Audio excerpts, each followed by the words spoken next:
Good evening. Tempe Union continues to maintain social distancing for the safety of the community.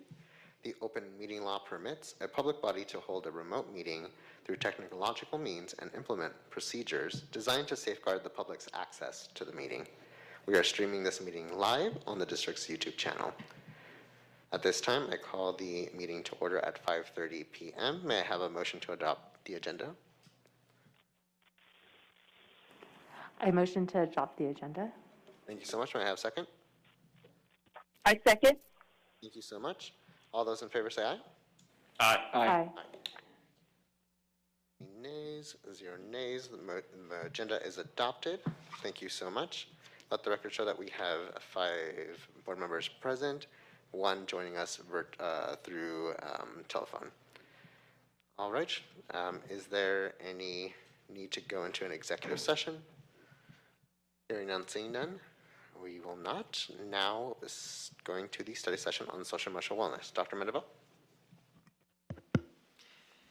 Thank you, President Garcia and Vice President Barraza, members of the board, executive team members, and guests here who will be presenting information this evening along with our listening audience. We appreciate the time that you spend with us each board meeting day. And so, but we're going to get to the matter at hand, and that we're excited to get to this social emotional wellness update study session.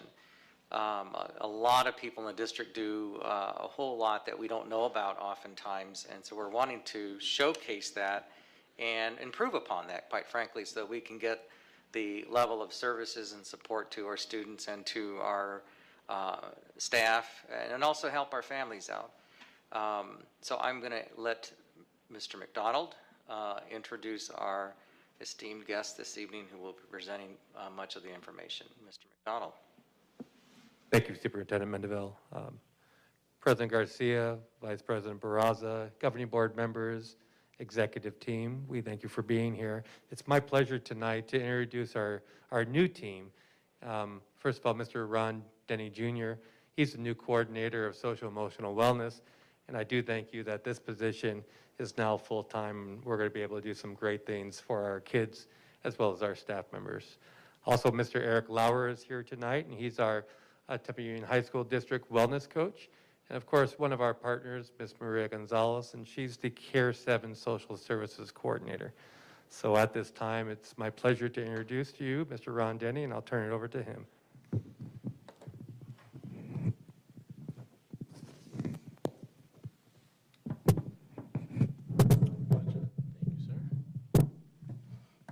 Good evening, everyone.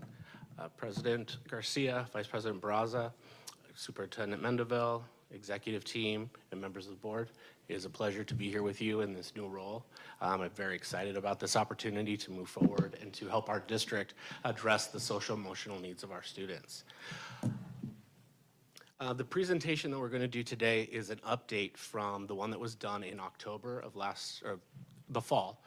So we're updating some of that information. So for the board members who have seen this, there's going to be a little bit of repeat information, but we want to make sure to include that for the new members as well. So our goal is excellence in teaching and learning, and in order to do that, it requires social emotional wellness of our students. So this is Maslow's hierarchy of needs, and basically what we want to show with this is that we need a strong foundation for our students, our staff, and our community, and then we need to build on that. And if we don't have that very first bottom foundation, our students are not going to be prepared to learn the best way that they possibly can. We're going to kind of touch this in different sections related to our staff, our families, our students, our community partners, and Care 7 youth specialists. So last school year, we did comprehensive needs assessments across the district, and that data was used to develop this PowerPoint presentation and the updates that were done back in October. We have done monthly email communications. Dr. Marin, who I am taking over for, was sending those out. In the interim, they haven't been done, but we will be continuing those this quarter. We have our EAP program and then the COVID care through City of Tempe. Mrs. Gonzalez will be speaking to later. We've done past and future professional development, We have our mindfulness for staff at our campuses, and those are getting up and running on every single one. And then, of course, our website resources, which I will show you next. So as a district, we have a social emotional wellness website, and it's a bunch of resources that have been developed over the last several years with a lot of information, not only for our staff, our families, and our students. We also have a specific related to COVID-19 and the resources that were there that were put into place when everything came down last year. Additionally, we have a staff-only social emotional wellness resource. When our staff logs in through their staff portal, they will see these other resources there that are very specific to different areas of social emotional well-being. In the last presentation in October, our virtual wellness room was just in development. This is live now. And there are different things on here for breathing exercises, coloring, live cams. I actually tried to do those today, so I encourage you to check those out. It's pretty cool to see a fish aquarium. And then how are we helping our staff to support our students? So we have, with the Mitch Warnock Act, we have to train all of our staff at least once every 3 years in risk factors, warning signs on suicide prevention. So we've used Teen Lifeline in the past. This year, because of everybody being virtual, we'd used Act on Facts. That was completed in the fall by all staff in our district, and we will be continuing to use that next year. We also have a grant for Safe Talk and Assist, and we will be transitioning into that as we move forward in the years to come. We're most likely going to start the assist piece of it with our current student support professionals for next school year. And we've been sending out tips to support students in monthly social emotional wellness emails, and I know every school sends out some type of thing, usually coming from the principals, and I know that they are hitting on those as well. And then how are we helping, again, to our staff? We went through the website resources that we have. As you know, we have a new individual crisis response protocol that is in place. We have trained 3 schools, and we will be getting the rest of our schools trained on that process by the end of the school year so they can be fully up and running when school resumes in August. Our family support, again, we have parent workshops that were done by Sandy Semino. And she's working on those this year. They've been virtual, as well as the new youth specialist parent groups that are on every campus that Mrs. Gonzalez will be talking about as well. And those started on February 17th, and we're doing a morning and an evening session. And then as far as our family support goes, again, the website resources that I previously mentioned. We've been doing social media campaigns, really trying to get the word out that way. The monthly communications, again, those stopped over the last several months, but they will be resuming this quarter and, of course, in the future. So before we go, if I may interrupt, and I failed to ask the board how they want to proceed. Do we want to wait till the end for questions, or since these are segmented into different groups, might we consider asking questions since you've just touched upon the staff and family support? I'm just opening it up for your thoughts. Do you want to, since it's maybe fresh on your mind, then we can go into the students and do that just as a thought? If the board is okay, what we can do is go through the entire presentation and then have follow-up questions based off of per section at the end. And so we'll have dedicated just for staff and students, et cetera. And the reason I say this is because some information that might come up for students might prompt questions for staff and vice versa. So is everyone okay with that? Great. Yeah. Thank you. Excuse me. So how are we doing our support for our students? Working things in the classroom on every site. We also have the continued support from our youth specialists, our school counselors, our school social workers, and everybody else, school nurses, SROs, our security staff that are really there to support all of our students. We have resources, again, that we've been pushing through the social media. And then obviously with Teen Lifeline, we still have the stickers with the hotline on all of our students' IDs.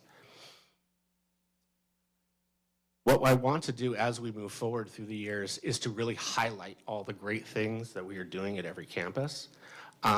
Every school is doing something and has their own flavor.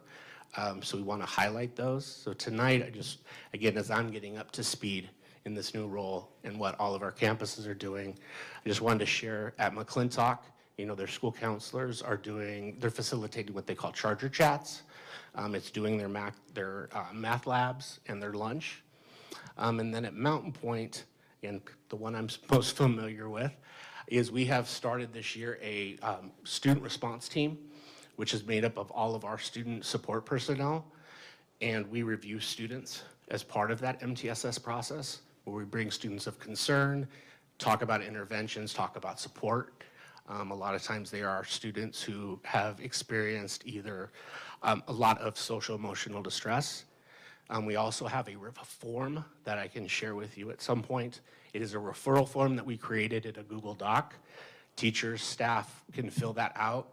It comes immediately to everybody that is on our student support team, and then students can be seen immediately right away. Teachers give us input on that, and it's allowing us to really respond in real time more efficiently and effectively with our students.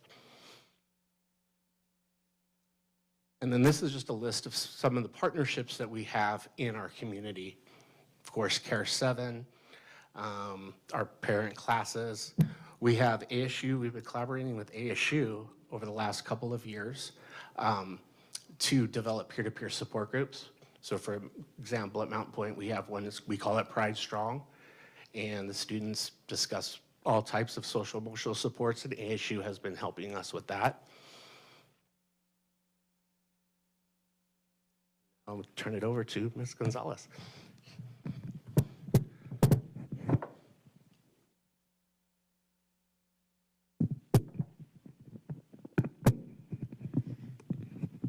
You try to be graceful with these things, doesn't always work out that way. Good evening. Thank you for having me back again.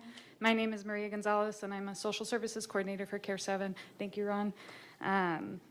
I'm excited to be back and to talk to you about some of the new things that we were able to develop since the last time we saw each other. So just as a reminder, I know that we talked about this last time.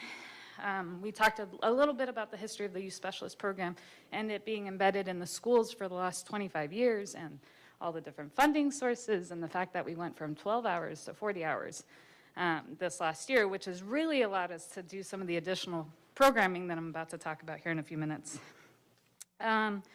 So when we spoke last, we talked about all the services that the youth specialists provide, and they continue to provide. So they continue to be that adult on campus, hopefully that trusted adult for many students who listen to students without judgment and validate their experiences, concerns, and strengths. They continue to integrate with school staff, SROs, and really anybody who will listen to us. They also continue providing intervention services on each campus, which hopefully reduces reduces the need for the Care 7 crisis team or any other crisis teams to respond to student crisis on campus. They've been able to continue to divert situations and provide immediate solutions to staff and parents, and our role still continues to be expansive. We continue to provide a culture of wellness by engaging with students when not only in crisis. We provide personalized services and support groups using the One Circle Foundation curriculum we discussed last time. In addition, we continue to still address any basic needs and assist in connection to other resources in the city and the community. One of the many unique pieces of this partnership with Care 7 and being on the school campus is that we can automatically connect to all these services. So that being the services that come with Care 7, either being victim services, veteran services, case management, the crisis team, and then any additional departments within our human services department. So I'm happy to report that last time we spoke, my hope was to be able to add home visits, add parent support groups to the youth specialist role. And so we were able to. We were able to start home visits in December of this last year. And not only to address basic needs, because we kind of were already doing that. The Care 7 crisis team has always had home visits within their role. We're the crisis team. We've been doing it for a long time.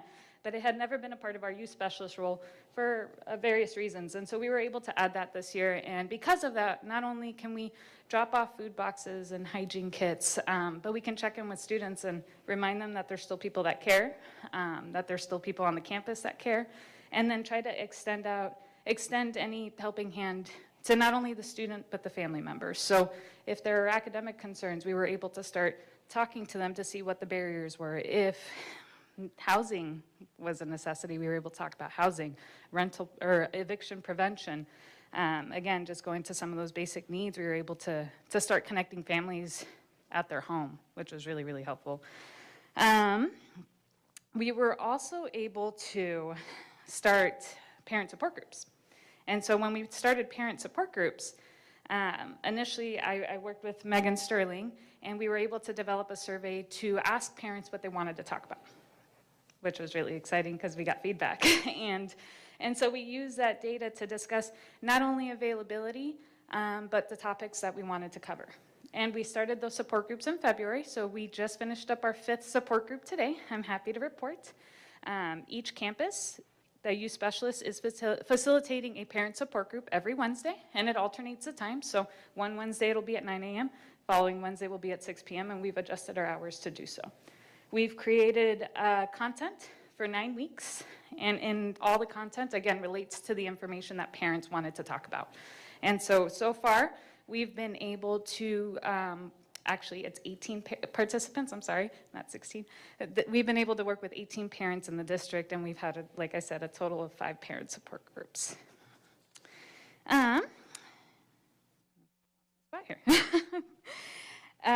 And actually, I wanted to go back to the parent support groups just for a second. The reason the parent support group piece came up was because many of the youth specialists, when I was talking to them about staffing situations, about students and their social emotional needs and what we needed to do to better serve our kiddos, a lot of parents were calling our youth specialists to talk about their stressors. And so they're the ones that came to me and my manager, Kristen Charlo, Care 7, and said, we would like to do this. So this was very much a youth specialist driven idea, and I think it's going really, really well so far.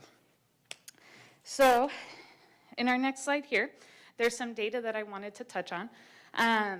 Last time we had this slide up, we were talking about the previous 2 fall semesters. So as a reminder, in the last fall semester of 2019, we served on 903 students. Up to date, we've served 556 students. Our interactions are pretty high for 556 students. Our interactions total are 3,669 students, and our interactions in the past, when we had the 903 in 2019, were 4,175. What we've found so far is that because we've been able to start incorporating home visits and starting seeing kiddos in person, we were also finding that their needs are pretty comprehensive. So we've had a lot more interaction. And we suspect that with students having come back onto campus, that the amount of students that we're going to see and the interactions we're going to have will probably go up. And I can always provide another update on that. Since we started home visits, we've been able to do 116 home visits since January.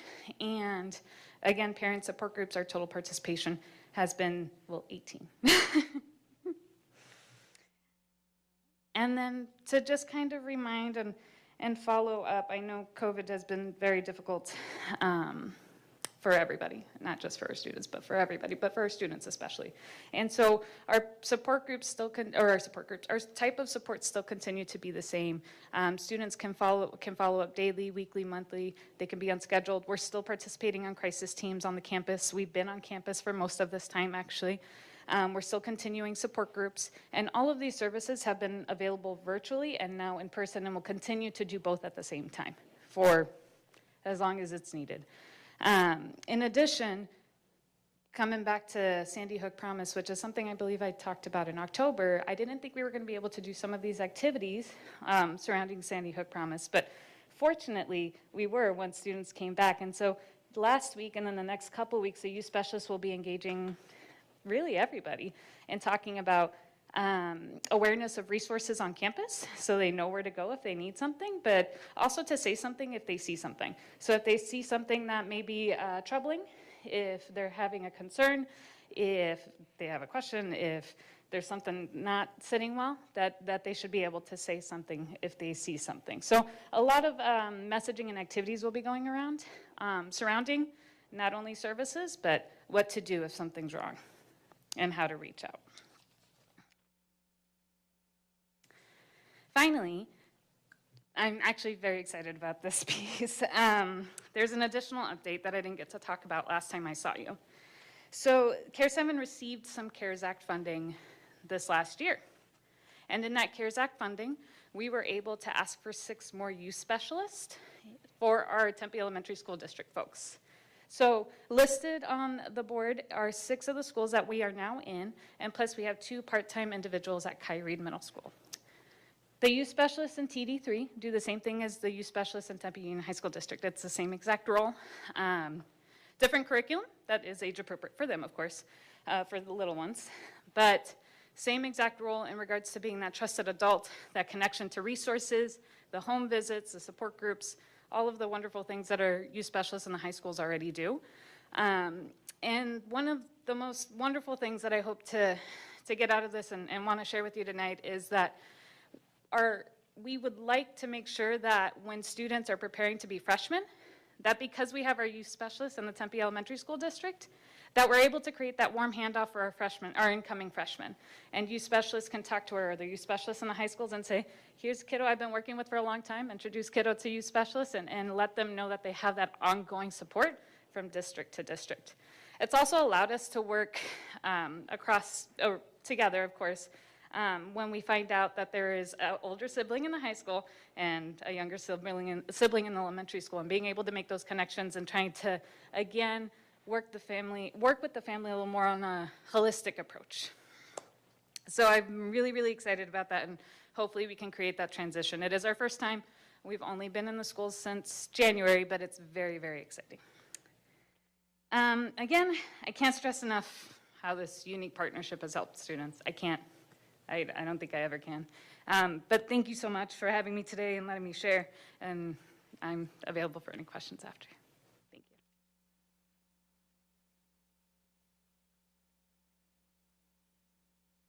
Good evening. My name is Eric Lauer. I'm a wellness coach for the district, working through a grant of Youth Faith and Family through the governor's office. This year, we are awarded the Trauma-Informed Preventive Practices Grant. Previously, the grant was mainly comprised of drug and alcohol prevention, but they've decided to go to another level, go beyond the mask, and make it more trauma-informed, understanding and responding to trauma, understanding the physical, emotional, and psychological well-being of our students. And I'm really excited about that. The 3 major points that I would like to help us recognize, and I use for myself, is to realize, recognize, and organize. Realize the prevalence of trauma that's going on. Recognize how it affects our children, and then organize the programs and support that we can muster to help our students. And the infrastructure, since I was here the last time, continues to grow, and that's exciting. The goals. We want to reduce discipline, reduce violence. We want to improve our interpersonal relationships. Like I said before, we want to go beyond the mask, not keep it superficial. We need to focus on relationship and understand that relationship is going to be the reward for us, right, as educators, or what we need back from our students, and our students are going to be able to achieve in a greater way.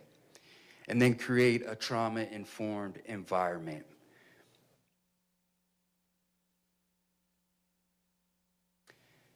The help, the support, and to do this is the other side of the training for our students. Over the next 3 years, we have funds available upon renewal for evidence-based curriculum That curriculum is going to come from Bobbin's Life Skills. Our partnership with Not My Kid will come on our school campuses and deliver these life skills. We have scheduled for this fourth quarter already 23 deliveries in our classes around the district. The thing that also helps our situation is the student response. Our student response is getting larger.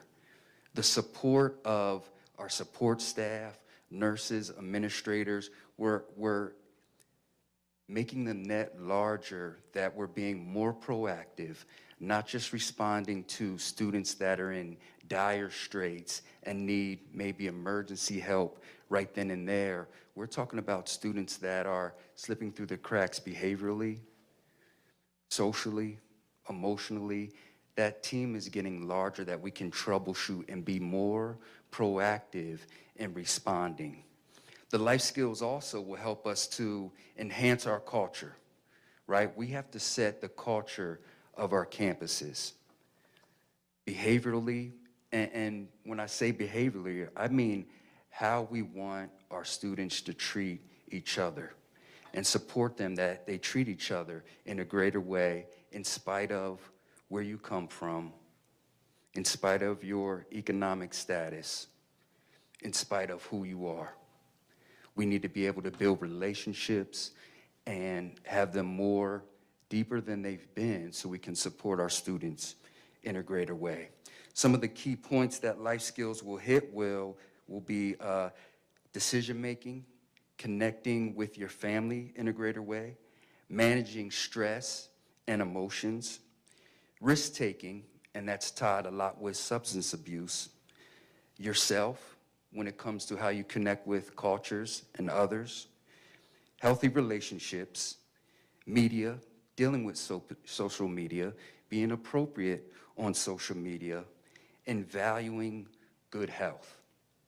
And then we'll also have Let's Talk About It that takes some of those areas in a greater way with more students that have been recognized and referred to needing even more support and help, that we'll be able to be proactive in supporting them in the hopes that we will reduce violent behaviors on campus and discipline. So we really are in a place where we can really take preventive measures and restorative type practices in helping our students, that they don't just turn into suspension type outcomes. Thank you.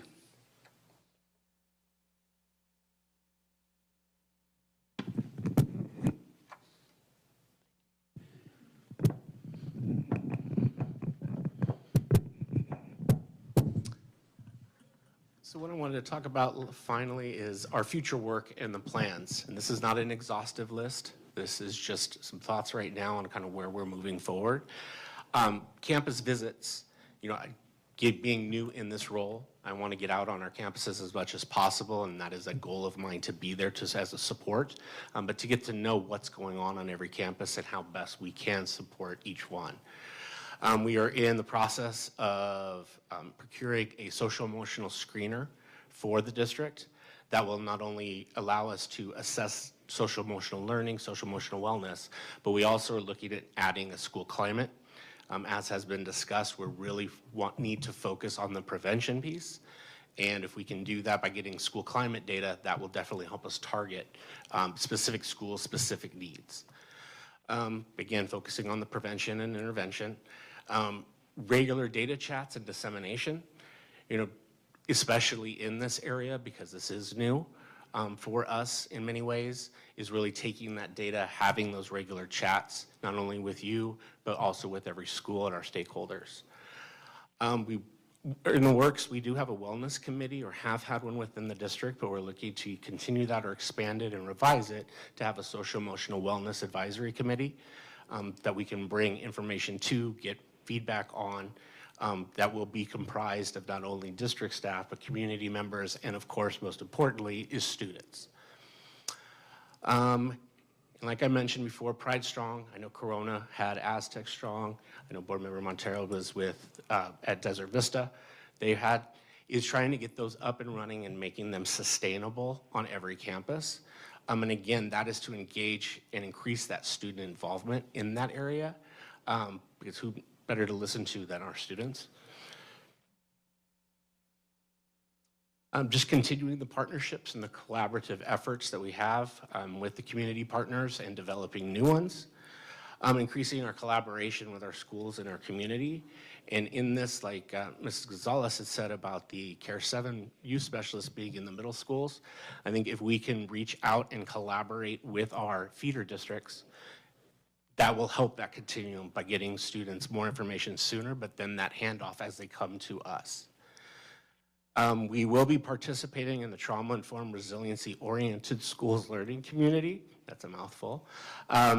That will be starting here in a couple of weeks. And what that is it's a national collaborative on trauma-informed school practices.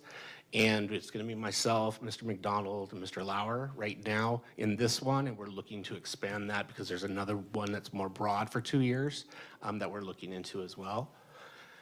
And then lastly is just getting the word out about the supports and the great work that we do. We do amazing things on our campuses and in our community, but often we're not the best at making that known to people. So that's something we definitely want to do.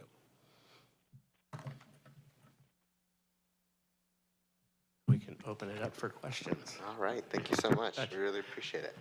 All right, so board members, what we'll do, I'll start off with Member Hodge since she's on the phone and I don't want to forget her. And then we'll go in the similar order as last time. So we'll go Member James Montero, Vice President Barraza, and I will go last. And the first topic that we'll start with is we'll go back to the beginning. We'll start on staff. And then we'll go to families, students, community, Care 7, talk a little bit about wellness coach, and Potman life skills grants, and then we'll end with future plans. Please keep in mind that we need to start our regular meeting at 7 p.m. So we will likely, I'll start letting you know around 6:50, 6:55, so we have some time to reset and then continue.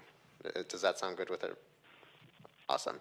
All right, Member Hodge, we will start with you with the staff section. Do you have any questions or comments? Just comments. We're only taking one question, right? And then we keep passing it along so we don't Correct. take Yes. up all the. Yes. Okay. I just want to start off by saying thank you to the team. Mr. Denny, thank you for joining the team. Welcome to TUHSD Wellness Team. Thank you, Mr. Lauer and Mrs. Gonzalez. Welcome back. So just want to say it was a great presentation. I am not going to ask a lot of questions because a lot of this I have heard in the last couple of years. So I'm going to pass it on to my board members. I just wanted to say on the part about the staff, thank you so much. Oh, I take it back. I do have one question. If our staff was to come to us, if they had concerns or if they needed wellness for themselves, do we have something in place that our staff can be able to speak as well, as well as our students and our families, but do we have something in place for our staff members? And not just certified, I mean all of them, classified, any staff members we have. Yes, I would say, for staff members, of course, is our employee assistance program, that we have those resources there as well as the website resources that we talked about at the very beginning.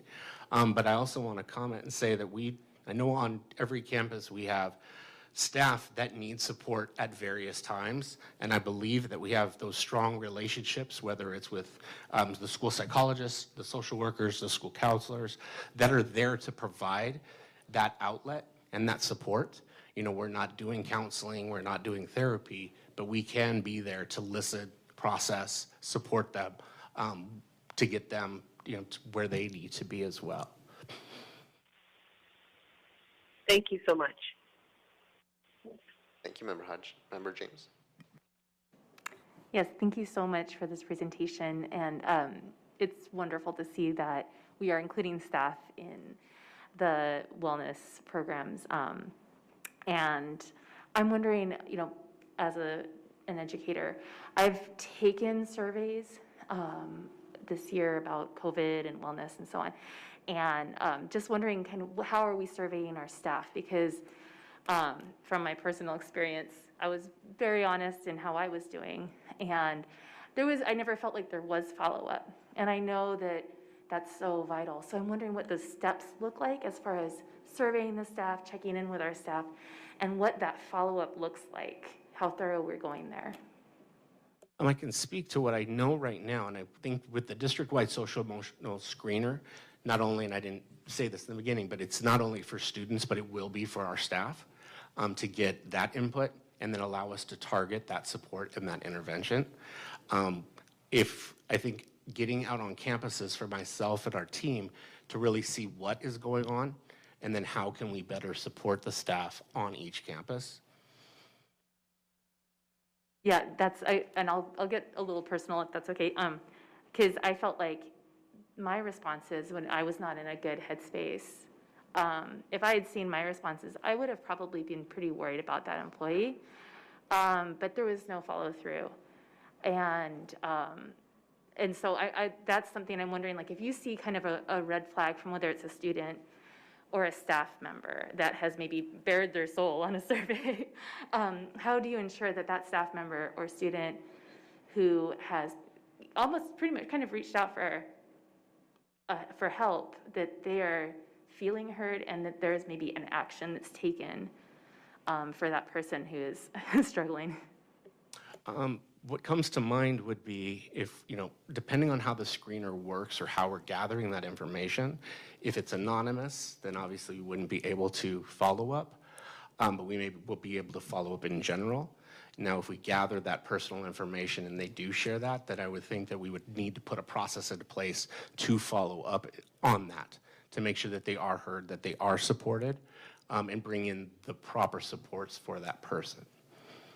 That's wonderful, and I think that would also just keep in mind that a lot of times we do try to keep things anonymous, but having that ability to give our information gives us a chance to decide whether we are ready to share that with our district and reach out. So keeping in mind that sometimes we don't want to be anonymous, I think that's a fabulous method and procedure to keep in mind. So thank you so much for everything. This is wonderful. And can I add just a little perspective from that, just to add to that, because I think what I think you're getting at too, that I need to hear probably something a little bit more clear on, and I know this is something that you will be working towards, and that is that, we have our principals, and they're in charge of the overall school climate, right? So we want to make sure everyone's happy. Happy campers are going to be, you're going to have productive outcomes with your teachers and your students and all that. So, but when they're not, when stress is going on and all that, there are things that I know schools do just in general to lighten the load up with activities and maybe barbecues and things, silly things, because sometimes you have to be silly. But I think what you're asking, and I actually am thinking the same thing, with this in mind, with the new, the social emotional screener, when our employees do convey anonymously or not that there's just a targeted way where we get them the support that they need. And probably even more importantly, that we're creating a culture where anonymity isn't, you don't hide behind that anonymity, and that we just come forward, we're family. And when a family member's hurting, we need to reach out and help them and give the support. And I think that's kind of what you're saying too. So, and I think that's something that's, putting my elementary principal hat on and teacher probably is a little more prevalent at the elementary level because you have little ones. But our students and our staff at high schools, everyone thinks they're strong and and they're just as vulnerable to the chaos in our world right now. And so I know you guys have a plan for that, and we'll solicit input and that kind of thing to make sure that we realize that goal. A couple other things is being, a principal or administrator, we know that we get a lot of folks coming into us and talking to us all the time. So we also have to train them to help support their staff. We know that we're working with Lisa Laura in benefits, and we have a tremendous employee assistance program that, and I'm going to be honest with you, we need to share out more because it's not being utilized to the point that it can be, and there are some tremendous resources that we need to be doing there. And the screener is wonderful because what it'll allow us to do is actually see certain traits that are going on for the staff at that particular campus or the students at that particular campus, and be able to overall help support a larger group, which will help support the individual as well. So we're looking forward to getting that screener in. And again, all of that information will go onto our new dashboard that we spoke about today. And so we're really excited about them being able to track and have a screener we're looking at about 3 times a year, so that we can see, are we improving over the year with the data that we're tracking. Great. Oh, sorry. Oh, I was going to say just one more thing on that.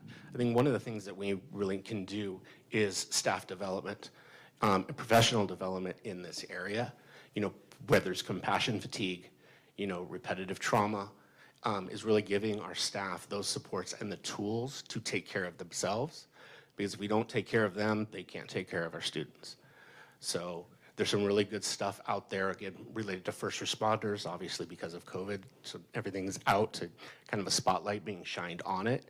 But there are some things out there that we're looking at, and hopefully we can bring that piece back to our staff and our students.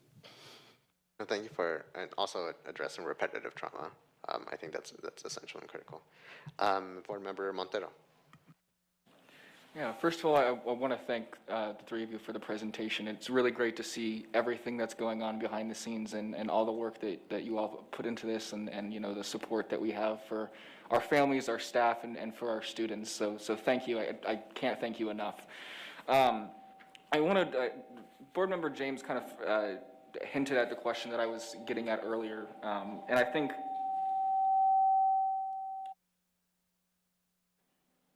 we'll try that again. I think, and even going to what Dr. Mendeville said, is that I think the biggest challenge, and I'm going to say this a lot tonight when it comes to mental health, is, I don't know why it's doing this, is that stigma surrounding mental health.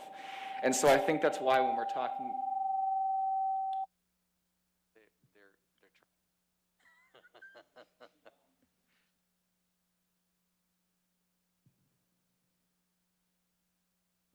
Okay, we'll try that now. So my question to you is, I think, you know, when we're talking a lot about the data and following up on that data, I think especially with many of the challenges we're seeing, especially around the stigma, it's very hard to quantify this stuff. And so even, I think you mentioned it when it comes down to professional development. My question really was, you know, what are we doing? We have those resources available for staff, and that's great to see. So kind of what does that look like for making those resources visible to our staff and having those conversations? Because I think that conversation around not just that those resources are available, but just open conversations around mental health. Is that something that goes on between our staff, or is that something we could do when it comes to professional development, et cetera? I can speak for what I know, which is, I think, yes, number one, to answer, yes, we can do staff development in that area and give tools to do that. But I think it's also providing that psychological or psychological safety for us to have those kinds of conversations, which not everybody is okay having, but like you said, because of the stigma.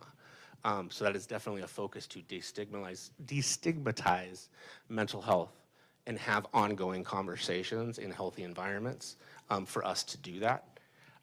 So I think we can definitely address that piece of it. We were also talking about campaigns and working with communications, just like we did Vanishing the Vape.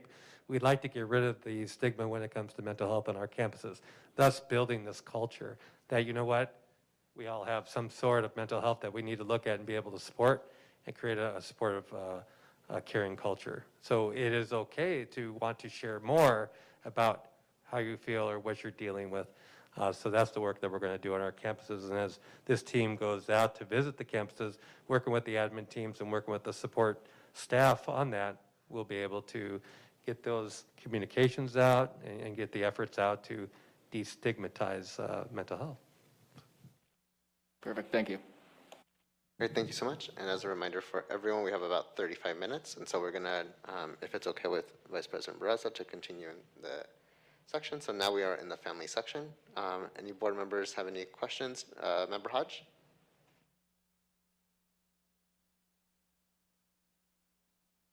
Member James? Just very quickly, I love that there's a parent support group with Care 7. That's fabulous. And I guess, what are your plans to expand that and get more parents involved? Because it just is, it's such a fantastic idea to make sure that, it's like modeling, right? That the parents are reaching out and the kids will feel more comfortable. It's just a really great holistic approach. So it'd be wonderful to see more parents getting engaged, which will, I know, be easier when we're past this COVID. No, thank you. We're very excited about them. And we hope to continue getting the word out because we are in the very beginning stages. And so our goal is to cover the 9 topics that were rated the highest by the end of the school year and then see what worked and didn't work. We definitely want to keep them, but we also want to keep something that works for everybody. And so we want to use that data by the end of the year and decide what works best. And then also incorporate Spanish-speaking support groups. So that would be the next step. Hopefully. So we still, what's wonderful, and I'm not, I am going to brag about Care 7 for a minute. What's wonderful is that I get to reevaluate along with my colleagues and the youth specialist program to see what works and doesn't work and to continue changing and evolving with the student and parent needs. And we saw that I don't know that this was a need last year, or maybe it was, but it was very much highlighted this year, and it was very much voiced. And so I'm glad that we were able to put it out there. And my hope is to continue and expand, and maybe even in person one day. Who knows? Great, thanks so much. Member Montero? Thank you again. I just want to talking to the parent support group, I think, those starting those conversations, I think it is really important. I'm glad we're able to do that because when we have those communications between parents, with students, with staff, and kind of having that open conversation with everyone involved, I think really does make a huge difference. So no questions from me. I just wanted to say that. Thank you, and I actually, thank you, and you just reminded me of something both of you did. Kind of to add to some of the participants, I wanted to let you all know as you're talking about staff and destigmatizing, I have the opportunity and the privilege to go to every school site each month and talk about what's going on and what the needs are. And I know youth specialists can sometimes jump in with some of the things, and then I know admin at each school site is definitely jumping in and helping with needs, and it's always great to see. But I've also seen staff jump in our parent support groups, and again, just jumping into that destigmatizing piece, it's very important, and that's across any professional area, anywhere that you can think of, and so it's been great to see staff feel comfortable enough to jump in as well. And then hopefully as we go through Say Something Week, one of those things that we wanted to focus on was that everybody was struggling, especially during COVID. And again, say something if you need help, reach out if you need help. And so hopefully that messaging is getting out to our staff too. Thank you. Vice President Peraza? Just a quick comment. First off, thank you, Sean, Eric, Ron, Maria, for the presentation and all the hard work. I'm pretty familiar already, so I appreciate the catch up and the reiteration of info. I'd just like to say thanks to for the Care 7 youth specialist putting that emphasis on elementary level and having that bridge to high school. That continuity is so important, and I think it's going to help exponentially, for families and not just the individual student. So I think that's exciting if we can kind of get more of a presentation on, as that data kind of rolls in, what we can expect or what we're seeing. That would be wonderful. But other than that, I just wanted to say thank you for all the awareness that you guys are all putting into the work, for our families, the programs, and making sure that we grow them and we adjust them to, cultural sensitivities and, really paying attention to all those facets. So thank you so much. I appreciate that. Thank you. I as well want to echo, I'm very excited about all the work that you're all doing. It's very empowering and inspiring, and also just, really honing in on every facet of it. And to kind of build off of what some of my fellow board members have shared, as the programming continues to grow, I'm really curious and hopeful that we're able to acquire additional data on, obviously not just parents, but different family members that need these supports too, and then seeing what issues are prioritized from Spanish-speaking families too. Because I know that there'll be obviously some overlap, but obviously some different challenges as well that come with that. So I'm very excited, and thank you again for everything you're doing. Thank you. Yeah. But President Garcia, you guys couldn't hear me. My phone was just missed. I apologize. All I want to say is it was a great presentation, even with Dr. Mrs. Gonzalez. I'm saying Dr. Gonzalez. I apologize. Mrs. Gonzalez. Thank you. Thank you so much, Member Hodge. All right, with that, we will go to Section 3, which is our students. Member Hodge, do you have any questions or comments on Section 3? Yes. Yes. So this part with the students, I think this is the part where Mr. Lara comes in. I want to know, I know we always talk about intervention and we talk about, trying to prevent our students from being reoccurring suspended or reoccurring in like anything, like suspension, interim school suspension, any of that. What I want to know is, do we have a program? I know we do an intervention with the kids, but do we have something that we can do with the whole family at the same time? Like intervention with just, like if we know we have a student who has been suspended 3 or 4 times, is this something that we're doing to interact with the family also involving in this? Because I always know that anger is always second emotion, and sometimes we don't get to root of it if we don't get the whole family involved in it. So I just want to know, what is our plans around kids that we're trying to prevent from being in the program or the system? How do we handle that? And especially if they have other siblings in the district, how are we doing with that? Or how are we also working with our middle schools? If we have a child that's in high school and we know it's the one in middle school, and that child keeps that, we speak to the family and find out that it's a problem within the family. How are we doing with that, with the intervention within our students and our families? That is a great point. You cannot totally coach up a student without the parents when it comes to things like this. The life skill modules will incorporate parental support as well, and there is areas in reference to truancy, in reference to substance, that the parents also have to be involved in that. They're going to be part of the restorative process in their students, moving forward in the school and be reintegrated back into, the normal classroom setting. We have a couple other opportunities going on. I'm sorry, Ms. Hodge. We have, working with Educational Life Skills, Mr. Richard Long. First of all, Dr. Wilson, myself, and Mr. Huffine, with a large group of teachers and students and community members, are actually looking at our discipline matrix to make sure that we're looking at this matrix to say, how is it that we're putting through the practices of restoration, if you wish. This restorative model is going to be so important that some of our practices that we currently have don't allow us to do that to the best of our abilities. From there, Mr. Long and Educational Life Skills, we're actually going to train the admin and also the teachers, because it has to be a total function of restorative practices. We have to get rid of our implicit biases to be able to do this. And so we're really looking forward to getting this in function. And one of the biggest pieces of this curriculum is that we get the parents involved in it as well. So they're a big part of the understanding that we're not here to discipline. We're here that your student had a misstep, if you wish, and we want to be able to support them so they make good decisions.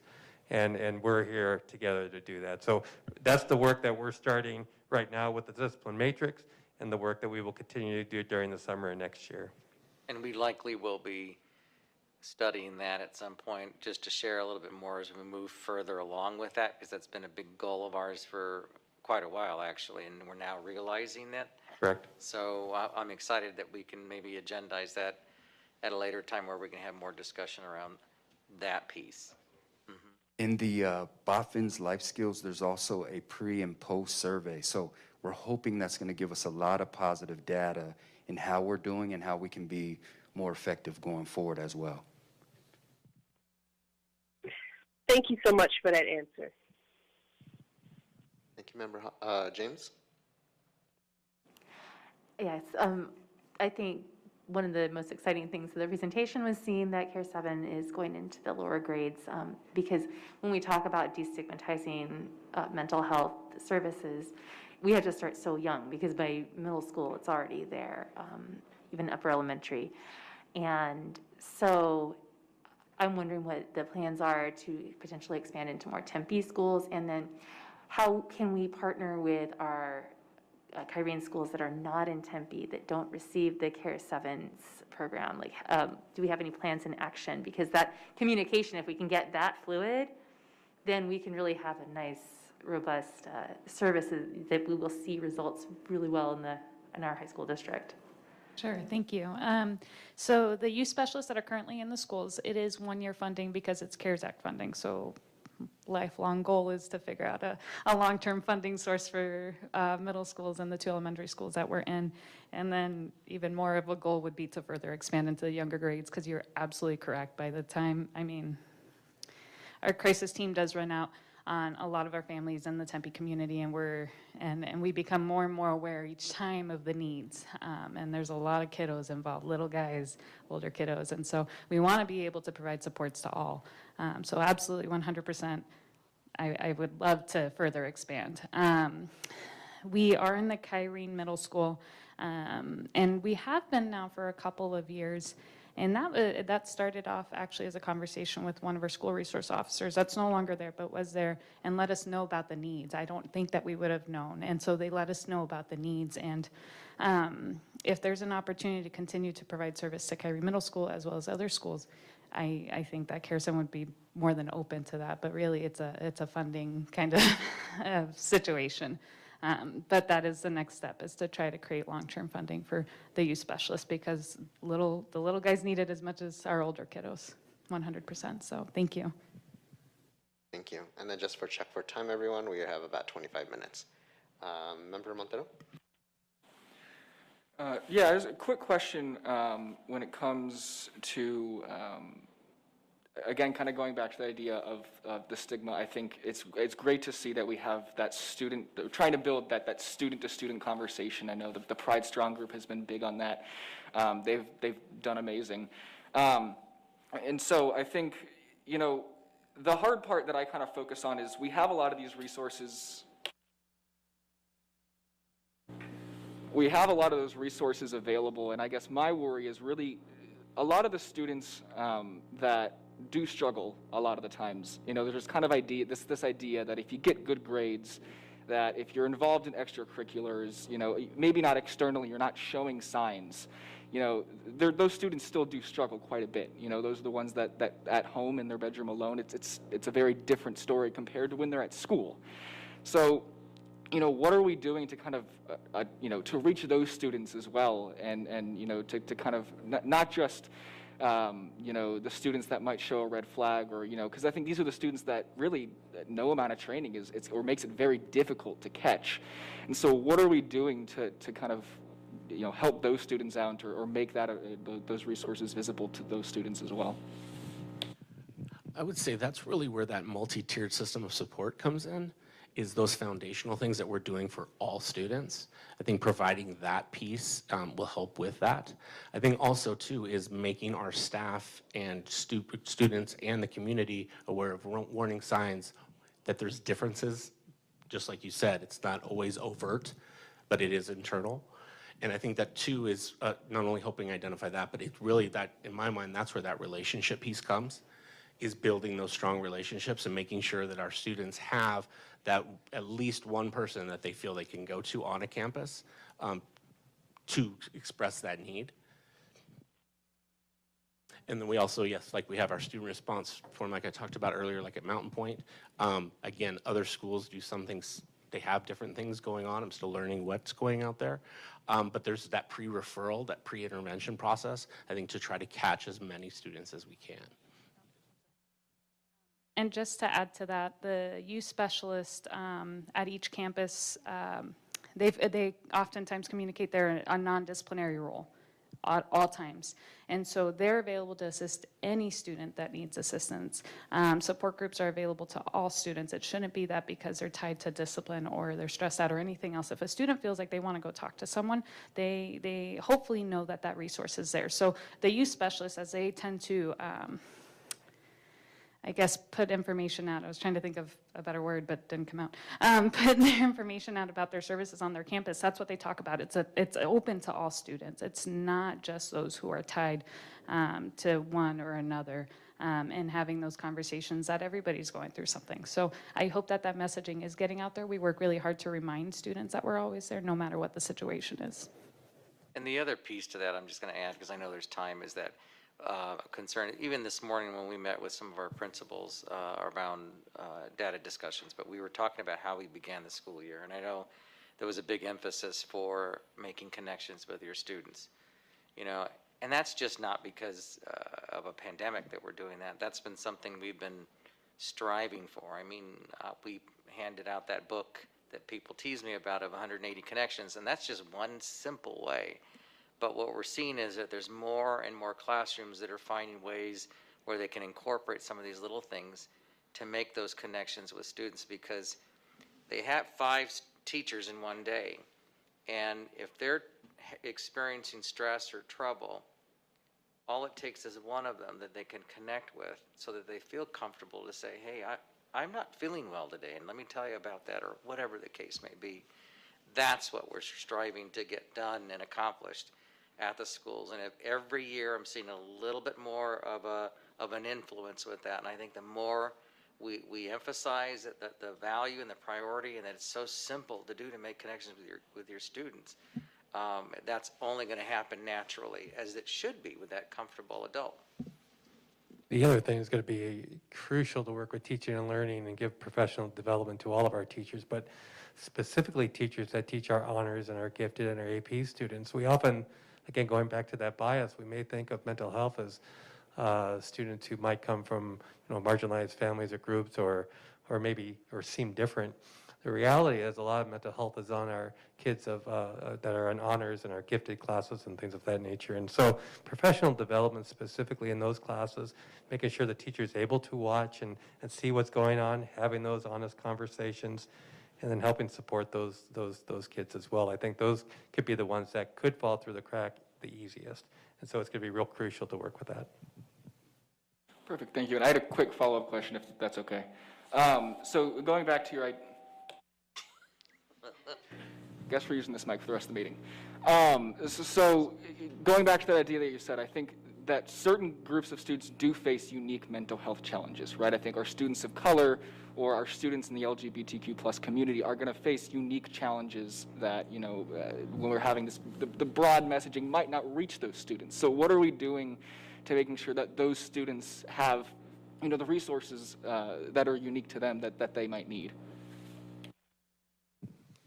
You're going to start seeing more MOUs come through. So I believe next board meeting, you'll see one from GLSEN come through. It actually will talk about what we're going to be able to do to help support those students in our LGBTQ community as well. And we're going to start continuing to build these relationships that we spoke of earlier with outside groups that can help our students, especially those in our marginalized groups that may struggle with mental health issues. And so that's just one example, but that's exactly what we're going to do to continue the community to come into our schools and have a support together, just like Care 7 does, but make sure that through our dashboard or through our surveys, we're looking at targeted groups as well. So we can make sure, because we're going to see themes that are going to come across, and we're going to see targeted groups that will need added supports, and from there we'll do the professional development and also the development to the students that need it. Great, thank you so much, and thank you, Member Montero, for raising that. I think it's very critical that we also address, obviously, our students of color with unique challenges, but also our queer LGBTQ community and the compounded effects when you identify with both and additional, right? So thank you for that. Vice President Barraza? Yeah, so, okay, so my question will well, it'll be about restorative justice practices and school discipline. So probably more Eric, centered towards you, but please, anyone, please chime in. I'd really appreciate your input. So I went to Marcos and Nisa a long time ago, graduated in 2002. I was a teen parent. I was always in trouble, getting suspended. So, I had an ankle bracelet my sophomore year. So I was very much, involved in the courts and, tied up. It almost seemed like school was, second or third dairy to me, in terms of priorities. So nothing made sense, and I had no ability. So first, I'd like to thank you guys for being able to catch all those kids and give them a path, because the path is really the first step for them to be able to figure out, things, and for the family to understand what's going on. My parents were oblivious, and it was very traumatic for them, me going through everything. So I appreciate that family component. So one thing I just want, maybe more or less, I hope you guys can look into. My first year on the board, I was invited to go to Guadalupe Teen Court, and it was incredible. So I actually just pulled up the website, gtcourt.org, just to pull up the paragraph of what they say. It's it's an incredible organization and a very important mission. And it says Guadalupe Teen Court operates a peer youth court restorative justice model where the teen volunteer members take the roles of judge, foreperson, attorney, victim advocate, bailiff, and jurors to hear the testimony of teen defendants and decide consequences. It says teen court offers youth defendants an alternative to traditional juvenile court and prosecution process, which in turn supports positive outcomes for the victim, community, and the defendant. So what I saw, wasn't available to me at the time. So I was thrown into the court system, and I firmly believe in this, and I've attended multiple meetings to watch these students, and it's remarkable. And I just would like to maybe just put that out there. Maybe you guys can look at it and see if there's a way that we can either partner up or, we look at our own discipline model since we're looking at the matrix, something revolutionary. Go outside the box and see what works. I mean, this is an opportunity for all of you and everyone involved. I think Tempe Union could possibly have their own youth teen court in which maybe there is a deferment to where instead of taking the suspension for vaping, maybe I take it to our teen court. And those volunteers are based off of peers that are involved in various ways and come from various backgrounds. And I'll tell you, the youth court, those students come from so many backgrounds, and I'm getting a little emotional. Struggling in their own ways, and each one has an incredible story. And that court has such a profound interaction with the students. It helps so much. So I don't know, I'm one of those people that say shoot for the stars and see where we land. And if there's an opening to really revamp our discipline model and make something like that available and put students in the social emotional clubs as opposed to the suspension, I think it'd be incredible for us to at least explore. And that's all. So I don't know if any one of you wanted to respond. Before they do, I will. Because I think there are elements of the teen court philosophy, if you will, that will fit nicely and align with what we're doing with our restorative practices, with not only within the matrix that we're revamping, but just in an overall philosophy, because there's a lot that's in common right now. And so that's the cool thing. So, that's something that we can look into as we evolve and work this program out, especially with Mr. Long, with that program, because there's lots of alignment. And so I'm going to ask that you look at that for all of us, but that just makes sense. Yeah, we're really excited about that. Traditional discipline has to do with consequences, and what we don't do enough time is building that relationship with the student, talk about the behavior, going down to the core of why the behavior occurred, which is the antecedent to the behavior. And if a student can recognize the antecedent to the behavior, they can change their behavior to positive behavior, which then gives us positive consequences, well, really not consequences, positive Then outcomes. to involve the families. And then to involve the as family as well. appropriate too, yeah. Absolutely, very good. I really appreciate that. Please, get back to me if you have any questions or, any information. It'd be, it's something I feel passionate about, so please, at least consider it. And ultimately, I think it's something that will work and also provide positive positive aspect to their, if they're wanting to go to college, suspensions don't help, but clubs do. And, they can explain how they came out of a hole better than they can explain, 2-week suspension or getting caught up on that respect. I think a lot of these kids just need to be pulled in and just kind of hugged and just, part of the community, find their community around campus. You see it in the college level all the time, kids just walking around just lost. And there's a place they all belong. So I think we ultimately just need to, look for that as well. Thank you. Thank you so much, Vice President Barraza, for telling your story and empowering students that have gone through similar experiences. I think that's really powerful to hear. And then 2, amplifying the Guadalupe Teen Court, which is run by community member Michelle Hirsch. She does a phenomenal job with them, and I invite those folks watching and who's here to learn more about Guadalupe Teen Court, and also, if you have a chance to visit with them. For me, I have a question around Botvin. So I'm gonna ask that we all have a growth mindset, because this is how I'm approaching it. Because we've talked a little bit about unique challenges when it comes to, obviously, the varying students. And when we had this session last time around, I was curious as to what the scope and sequence is for the curriculum, and truly understanding how does it relate back to our makeup and our population of students. And it kind of for 2 examples, I'm looking at the scope and sequence right now, and one of them talks about the value of decision making for health. And this one talks about teaching how to make decisions that benefit personal health practices, which I 100% agree. Actually, I agree with all of these that are very essential to our own life skills. However, the nuance to this is personal health practices look very, very different, right? And so when, for example, a Native or Indigenous student might go back to traditional models based off of what's rooted in their own culture and what's expected to help facilitate their own personal health, right, compared to other folks and going through that as well.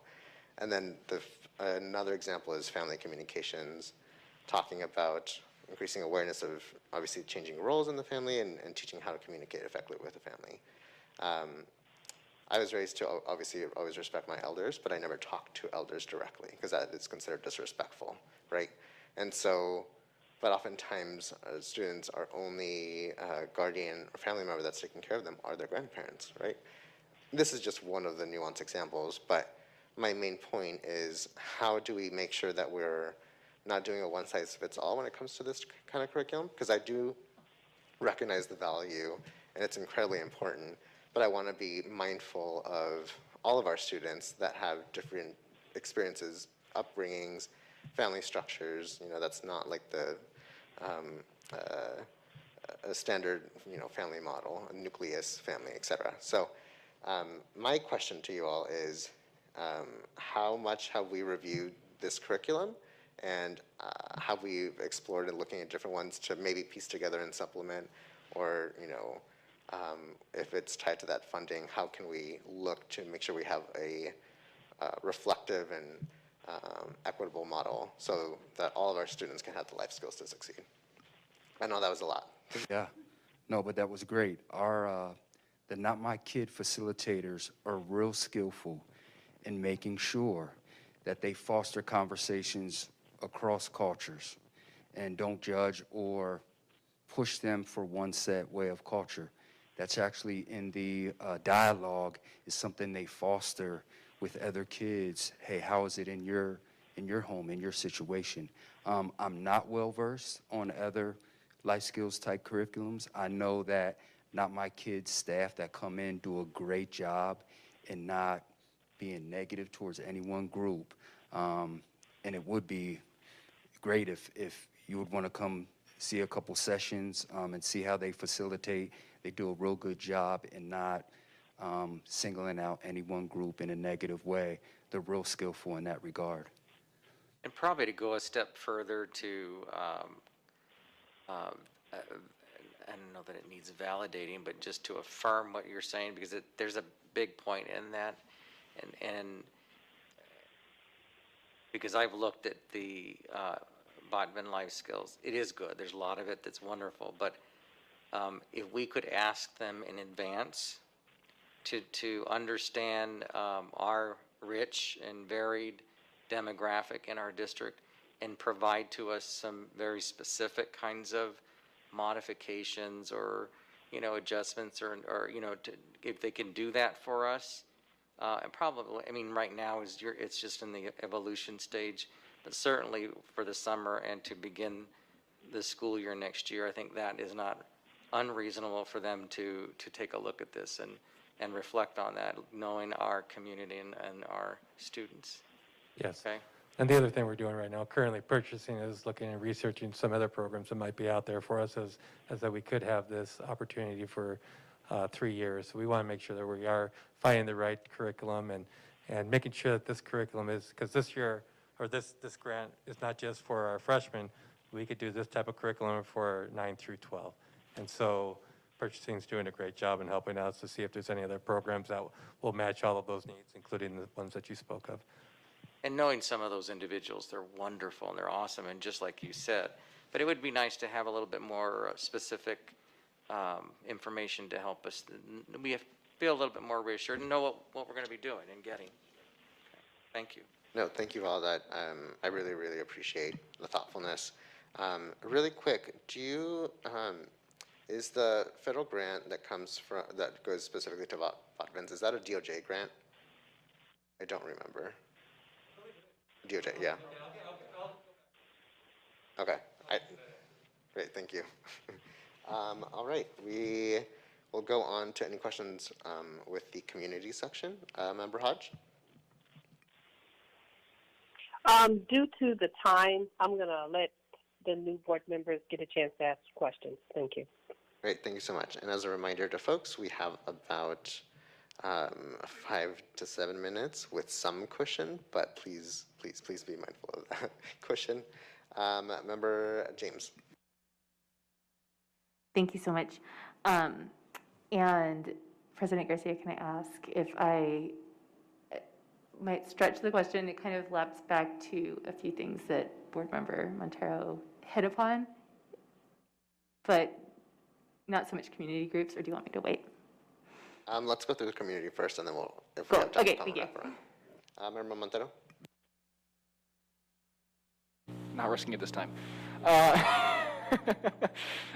No questions for me. I did have something I wanted to wrap back to. So I just wanted to say, again, I think that community aspect is important because it doesn't just stop at the schools. When students are going through something, it's throughout, the brief time they're at school is only a brief period of when they're experiencing things. So I think having that community support and involving all of those stakeholders in the conversation is important. So thank you. Thank you, Member Montero. Vice President Barraza? Just really quickly, I'm not sure if it's a community program, but, as a teen parent, the whole daycare aspect was very difficult, if not almost impossible some days. Is that a community, or, we have daycare for students, but I don't know if it's across campus, if we have it for students and teachers at each campus. I was at Marcos and Nisa. What does that look like in terms of daycare, I guess? Do you guys have a partnership with anyone like that? Well, part of the app program, which is a district program, we still do health or child care and also early Head Start we have a partnership with. So we'll continue those partnerships as we continue. Thank you. Right. Any questions about Care 7, our amazing Care 7 specialist, wellness coach? Any additional questions? I'm blinking on Member Hodge. No questions. I just want to make my suggestion is, instead of us being reactive to situations in the media, we need to be proactive. Like a lot of the stuff with Black Lives Matter with our kids, we need to be proactive because our kids have reactions to it, and it's not just the Black students that have it. All kids do. I just would ask us to be proactive when we see things happen in the media that affects us. 9 times out of 10, it affects the students as well. So just, I just want to see if we can, you know, when we see something really drastic happen, that we start to communicate that with our kids and get a post check on how they're feeling about it. Because a lot of the times we don't, because we don't expect them to have a feeling about something like that. But I just ask that we start being proactive and post-checking our students on media stuff, too. Ms. Hodge, I want you to know, though we're only visiting with the 3 in social emotional wellness, we do that on a daily basis. We're always, looking at our communities. We know that we are the hub of the communities, and whatever happens in the communities come into our schools.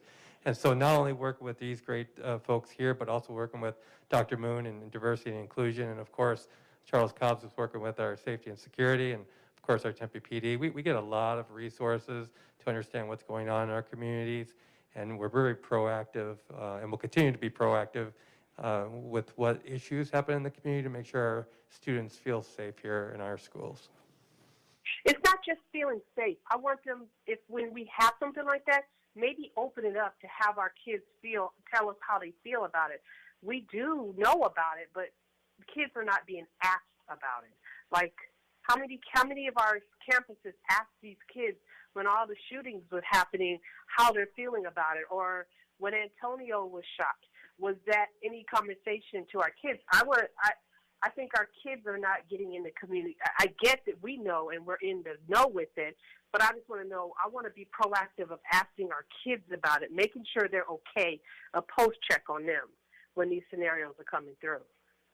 Thank you for that clarification, and we will be working together as a group to make sure that we are addressing those.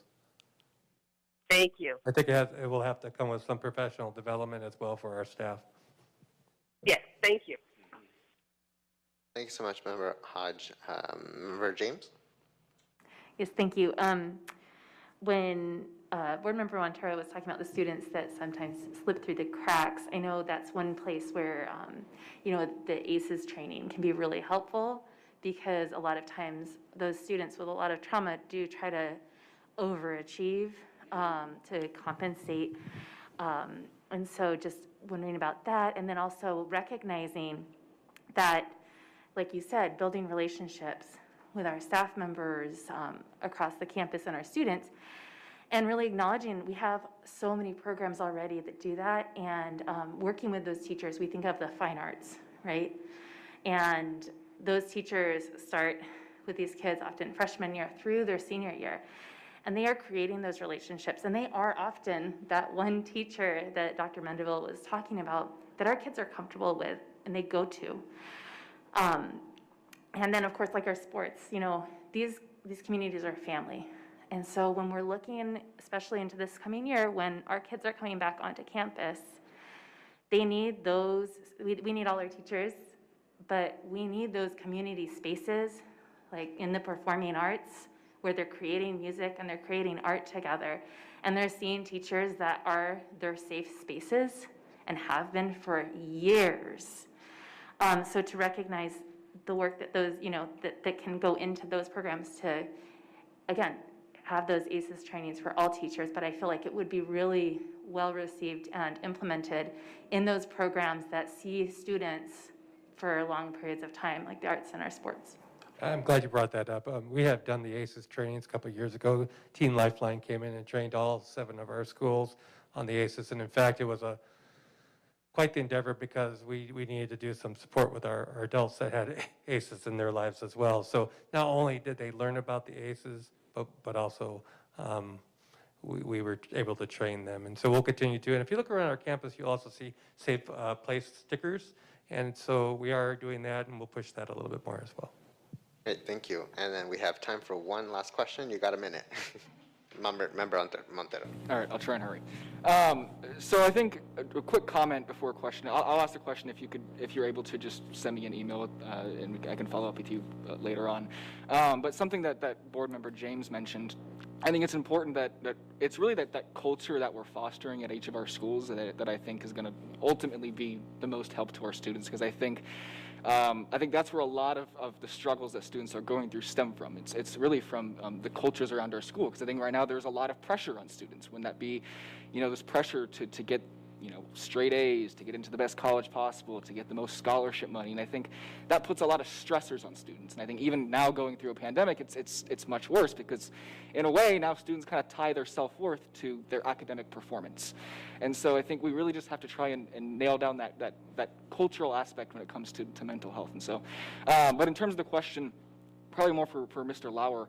I know you talked about a lot of the trauma-informed practices, and my question to you is as students are coming back from what we've experienced with COVID, have you seen any kind of unique challenges that students are going through, and how have you kind of adapted the resources and reaching out to students in that case, specifically what they faced through COVID-19?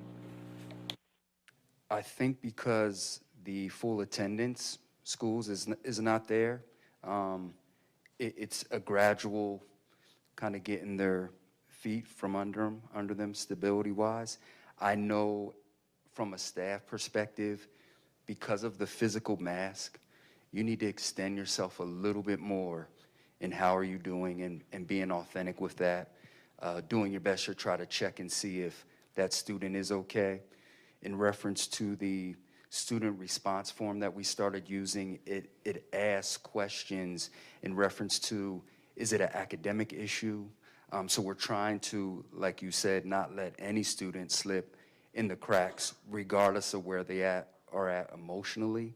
But I think this transition, a lot of the kids that are back are happy to be back.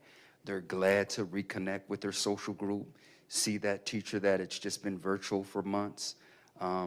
So I think it's been a good thing thus far, but I know as a staff we need to extend ourselves a little bit more to build that positive relationship. Yes, sir. Perfect, thank you. Thank you so much. That concludes our study session. A big thank you to our Care Center Specialist, our Wellness Coach, and our new Social Emotional Learning Coordinator, Sean McDonald. And everyone else who has been involved in this presentation. We will reconvene at 7 o'clock. Thank you, everyone.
Good evening, everyone. The time is now 7:01. We are reconvening for our regular session for our board meeting. Bienvenidos. Welcome, everyone. Tempe Union continues to maintain social distancing for the safety of the community. The open meeting law permits a public body to hold a remote meeting through technological means and implement procedures designed to safeguard the public's access to the meeting. We are streaming this meeting live on the district's YouTube channel. We will continue with our formal agenda items. We will continue with the Pledge of Allegiance led by Member James.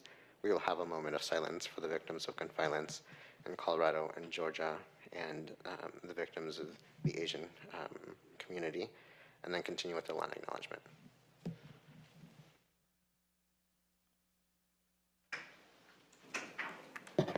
I pledge allegiance to the flag of the United States.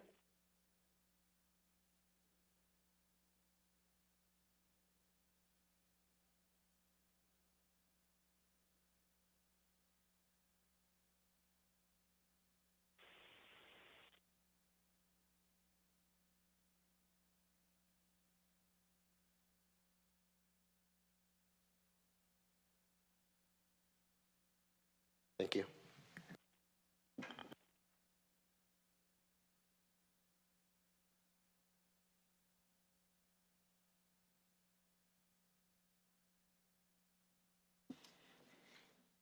Tempe Union High School District acknowledges that our community of schools is located on the ancestral lands of the Akma Oldham and Peeposh indigenous peoples, the Akma Oldham Pima and the Peeposh Maricopa indigenous peoples who have inhabited these lands since time immemorial. With this land acknowledgement, the district formally recognized that the traditional care and keeping of these lands by indigenous peoples allows us to be here today. Thank you so much, Dr. Mendenville. That concludes the welcoming section of our meeting, and we will continue with the report from our superintendent. Dr. Mendenville. Thank you, President Garcia, and I'm sorry for being 1 minute late. I looked at my watch and I thought, oh my goodness. So, Vice President Barraza, members of the board, executive team members present, guests who are here, and our viewing audience out there in our community, we appreciate you taking the time to be with us this evening. I am excited to share that we had a solid start with the fourth quarter, and having students and staff back at our schools was both invigorating and encouraging. Invigorating because they bring hope and life to our schools, and encouraging because it solidifies the confidence I have in our students and staff, understanding that we are stronger when we work together. A little bit of information from the parent survey given back in late February. As a district, and in summary, 45% of our parents indicated that they would remain or would be returning in person on March 15th, and 55% would remain virtual. Students in that same survey, on average, in the summary, 60% in favor of returning in person and 40% virtual. And we will have final percentages on Friday from each of our schools because we've extended the time for them to decide virtual, and been flexible or in person. But they are looking right now at averaging around 55 to 60% in person and about 40 to 45% virtual, with DV and Corona pushing the 60% mark. And again, I will have those percentages for you as board members on Friday. I also want to give a huge shout out to all the parent volunteers who created such warm and welcoming messages for all 7 of our schools. Our teachers and staff truly appreciated the creativity and thoughtfulness that went into all of this, but most importantly, the supportive, positive, and appreciative messages. Together, we are definitely stronger. Our Pride basketball, they went to the state championships on Saturday, and it was a nail-biting game, to say the least, but congratulations to the Pride varsity basketball team for securing their spot in the state championship game for the 2nd year in a row. And while the game was truly a nail-biting one, and Mountain Point gave Sunny Slope a run for their money, we did not prevail with a win. But to me and many others, including Coach Price, Principal Banks, our students, and everyone else know that our student athletes are all winners. It was a great game. Board member Montero sat with us, so thank you for joining us. It was some fun. And lastly, Tempe Union High School District DECA, there's lots of kudos that needs to go in that direction. Congratulations to our Tempe Union High School District DECA students from Corona del Sol, McClintock, and Desert Vista. These students outshined all of their competitors at the Virtual State Career Development Conference. 14 of these fantastic Tempe Union students will be moving on to compete at an international level in April at the International Career Development Conference. Way to go, DECA students and club sponsors from Corona, McClintock, and Desert Vista. That is my report. Thank you so much, Dr. Mandeville.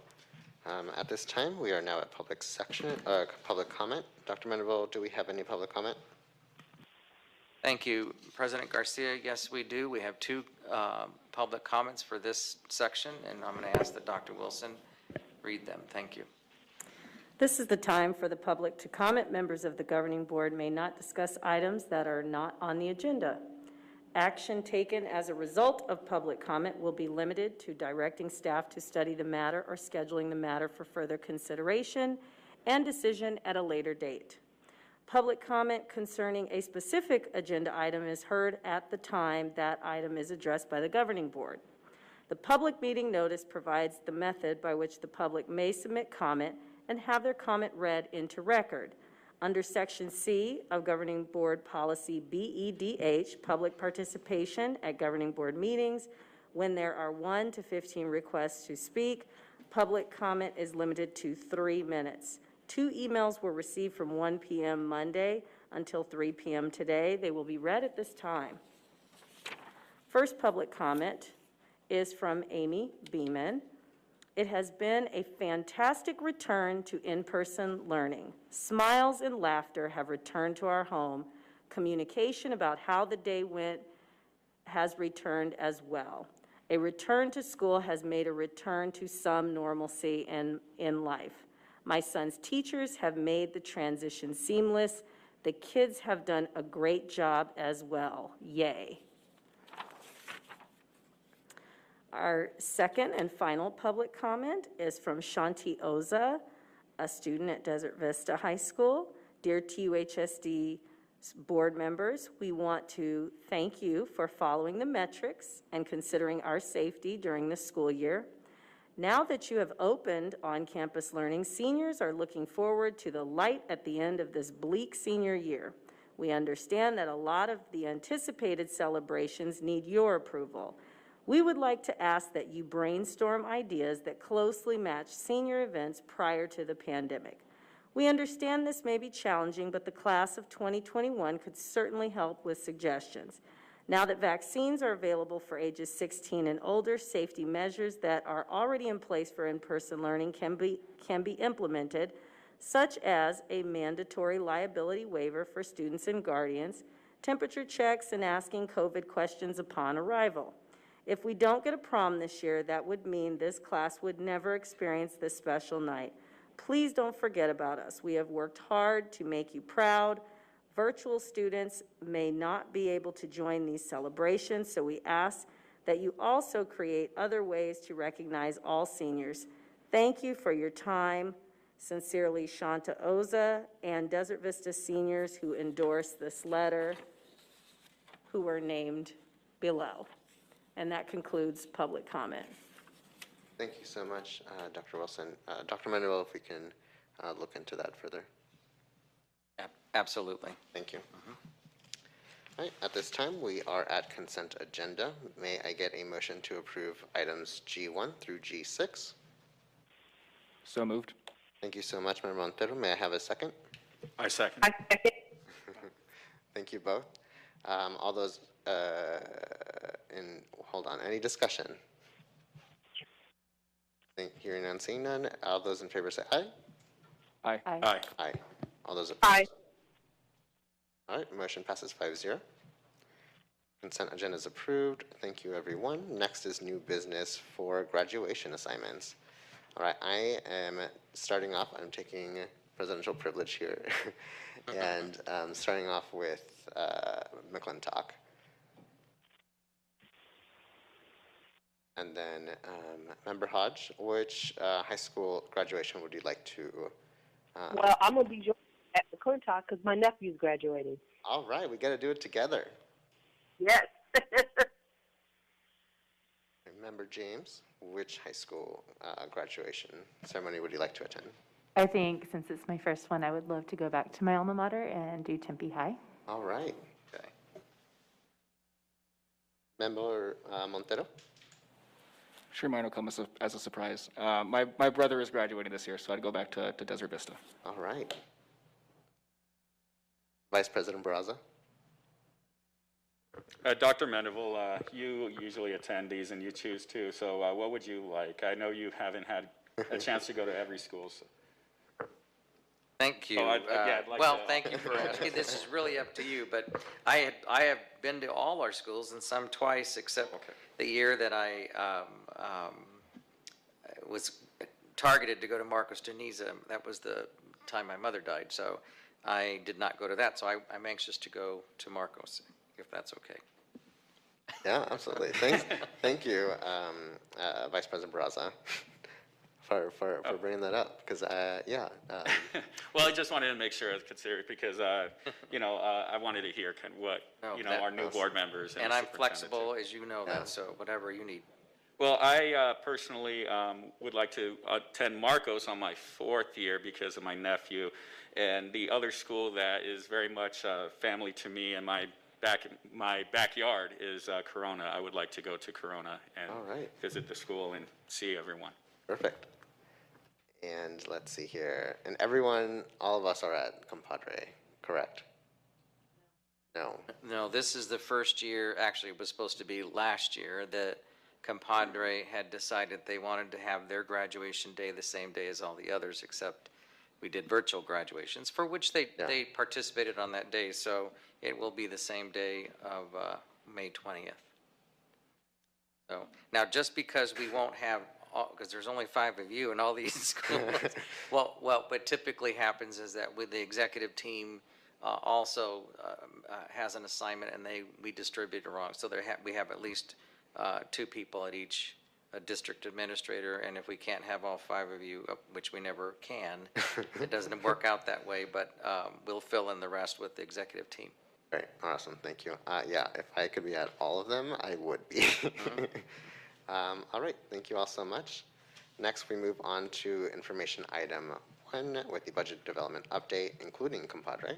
Next steps. Dr. Mendeville? Thank you, President Garcia and Vice President Barraza, members of the board and executive team members.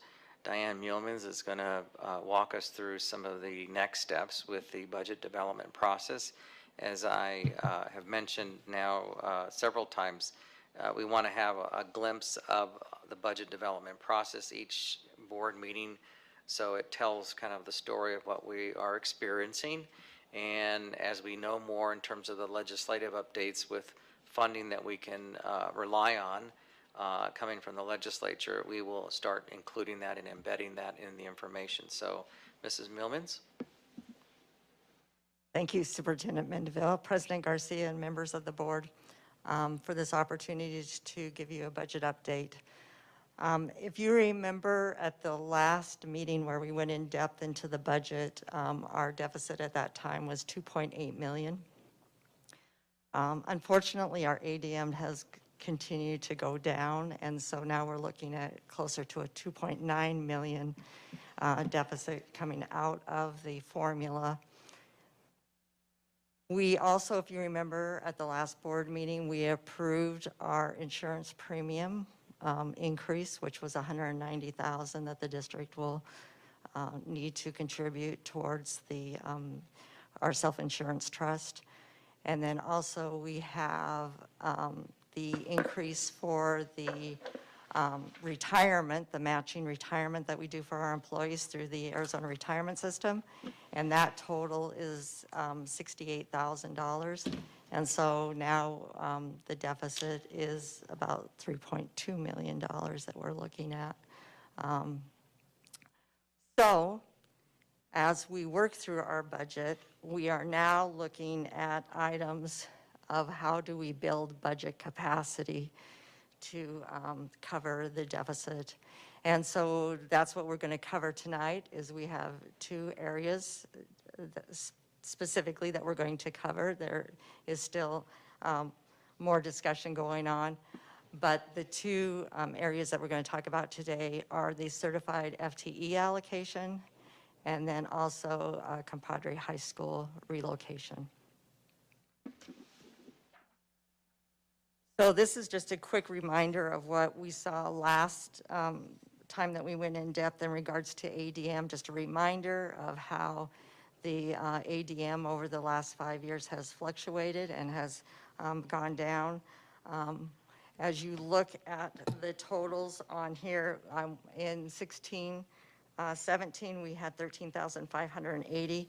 Currently, based on what was presented, was 12,634 for the current year. That now has dropped down to 12,606.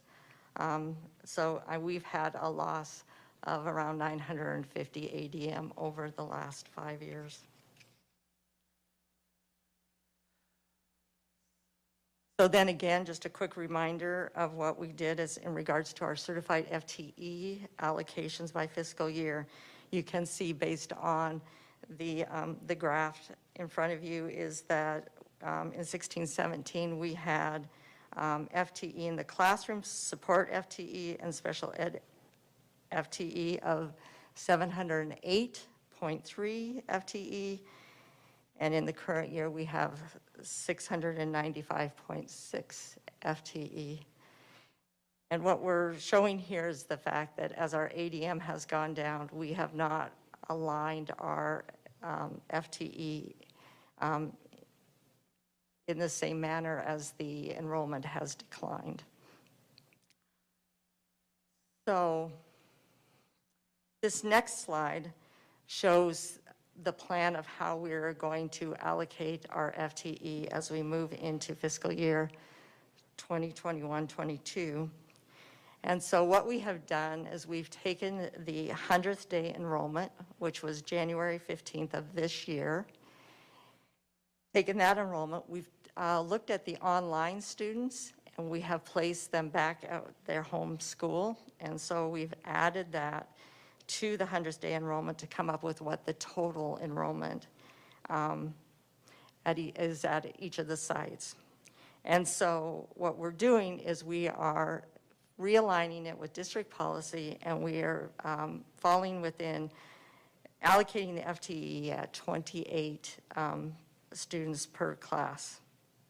And so it's just a mathematical formula where we take the total enrollment and divide it by 28. And so at Tempe High, what we're doing is we've allocated to the sites 57.6 FTE. And you can see the numbers going down all the way down to Desert Vista at 107.2 to get us at 453.4 FTE. And this is specifically the FTE that goes in the classroom. We're not looking at the support FTE. We're just looking specifically at the FTE that goes in the classroom. And so if you compare that to what the current certified regular classroom FTE is for this year of 475.4, to take it to 453.4 means a reduction of 22 FTE. And that's full-time equivalent. Yes. And just to preface that we are working towards building budget capacity to realize and to not just break even, because we haven't even begun to address any type of compensation, salary, advancement, and those questions yet either. So I think it's important for people to know that when you're building budget capacity in a deficit year, it's tough. And 22 FTE full-time equivalent from a teaching standpoint or certified standpoint, amounts to that task of building budget capacity to the tune of, and you're going to share that, aren't you? Yes, I am. That's, so the way we calculate it is that we look at what our average teacher salary is plus benefits, which currently our average salary and benefits is just under $86,000. So we take the 22 FTE times 86,000, and that gives us $1,892,000. So just under 1.9 million. And just so you know, this is the regular classroom. We're still working on the special ed FTE allocation and looking to see what sort of reductions, potential reductions we can make in that area, and then also what we're doing here at the district office. All right, before we continue, I want to make sure that we are able to ask questions at this time before we move on to the next topic, which addresses Compadre. Board members, we will follow the same order. Member Hodge, do you have any questions with regard to this section? No, I don't have any questions. Thank you. Thank you for the presentation, Diane. You're welcome. Member James?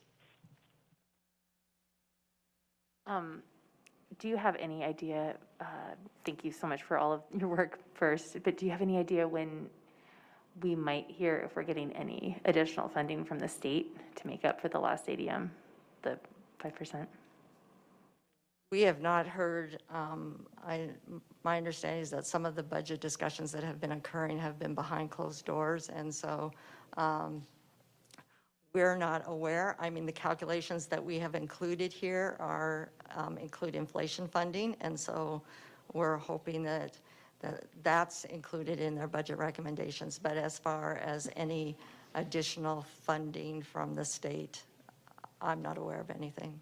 I don't know if Dr. Mendeville, if you've heard anything, but I am not. No, I mean, because they are holding those sessions behind closed doors right now. I understand. Thank you. Member Montero? I don't have any questions, but thank you for the presentation. Vice President Barraza? Yes, first off, please thank the team, for all the hard work of, fine-tooth combing all of our finances throughout the pandemic, and they're trying to figure out what our projections are and what is realistic. I'll probably sit down with you more and more, just to get more of a feeling, for my questions.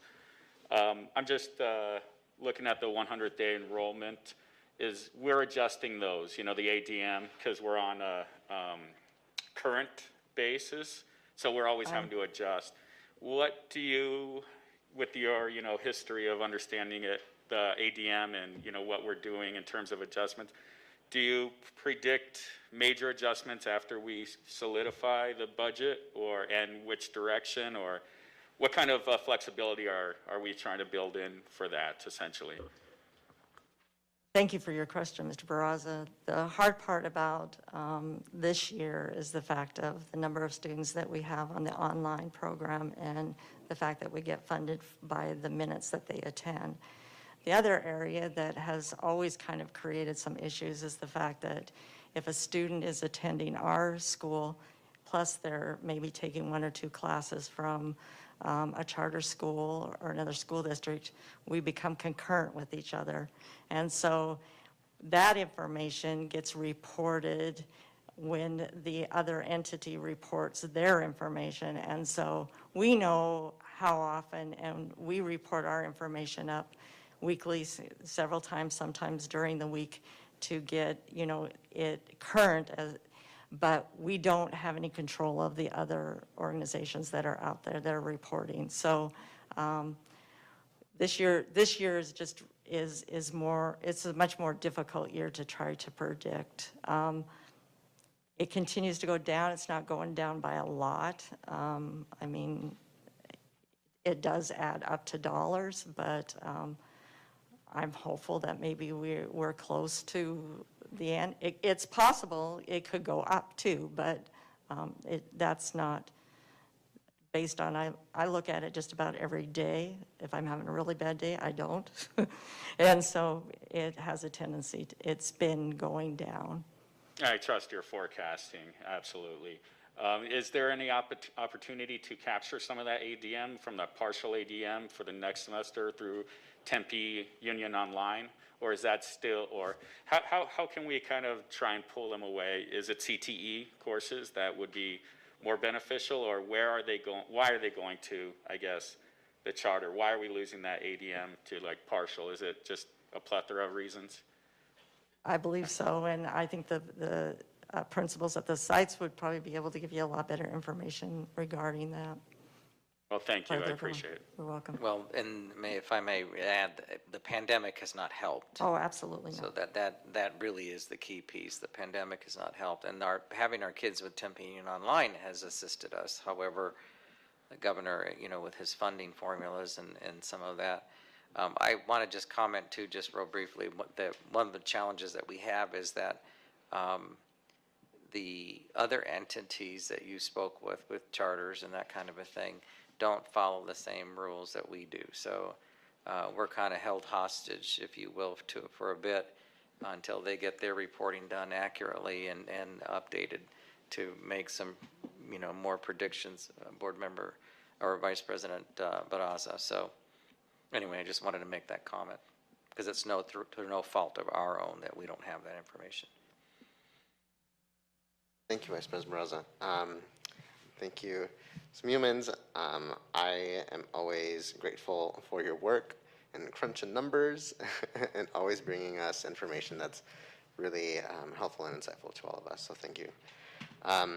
My question is a follow-up to Vice President Barraza's, is how do we know, off the top of your head, the amount of ADM that goes to the concurrent enrollment? Like how many of those we're able to identify that know that this is exactly, obviously not, Primavera is taking X amount of students in terms of concurrent enrollment, but at least an idea that helps us, that helps illustrate us understand a little more, because as Dr. Mandeville said, public school districts are held to a very different standard than charter schools, and it's not helpful to students and public schools. So if you're able to help illuminate us on that. Well, we have put some of that information together, and we can include that in the superintendent's briefing next week, or this Friday.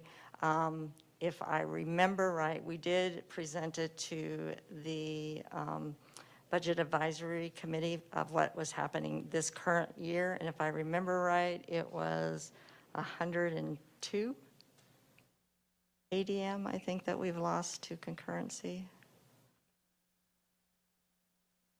Perfect, thank you. That's helpful for us to know and understand. Yes, and we will give you, we've put together a history for a number of years. Roland awesome. has done that, and so we will include that in the superintendent's briefing. Thank goodness, Roland. Thank you, Roland. Exactly. He knew what you were going to ask. Awesome. Thank you, Ms. Mumins. Any board members have additional questions for this section before we continue on? May I make a comment? Yes.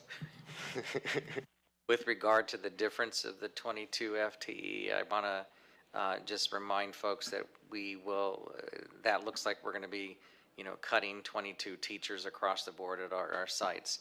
And that means that we won't be hiring these positions that are currently vacated by resignations and retirements and for other reasons. And so while I can't say with absolute confidence, I can say with a great level of confidence that I think through attrition we should be able to absorb those FTE where our folks won't have to bear that burden of losing, their employment to us.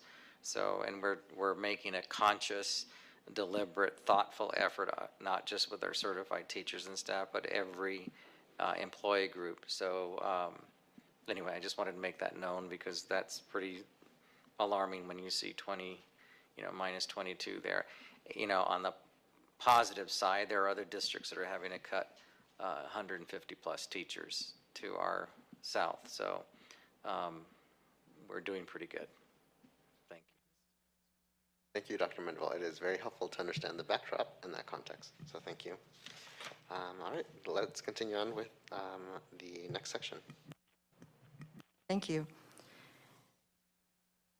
So the next area that we're looking at is Compadre High School relocation. And I just want everybody to know that this decision has not been taken lightly. This is a very difficult decision for many of us, especially the ones who've had a history of being here for the district for a long time and actually saw what happened at Compadre under Sean McDonald's leadership and how we were able to expand a program at a time where during the recession where everybody else was reducing, we figured out how we could fund it and take it out of the M&O budget to make sure that we could get those students in, and how that, due to the number of students that we had and the open enrollment students that came to our district, we were actually able to fund a raise for all district employees. And so this is a tough decision and has not been taken lightly.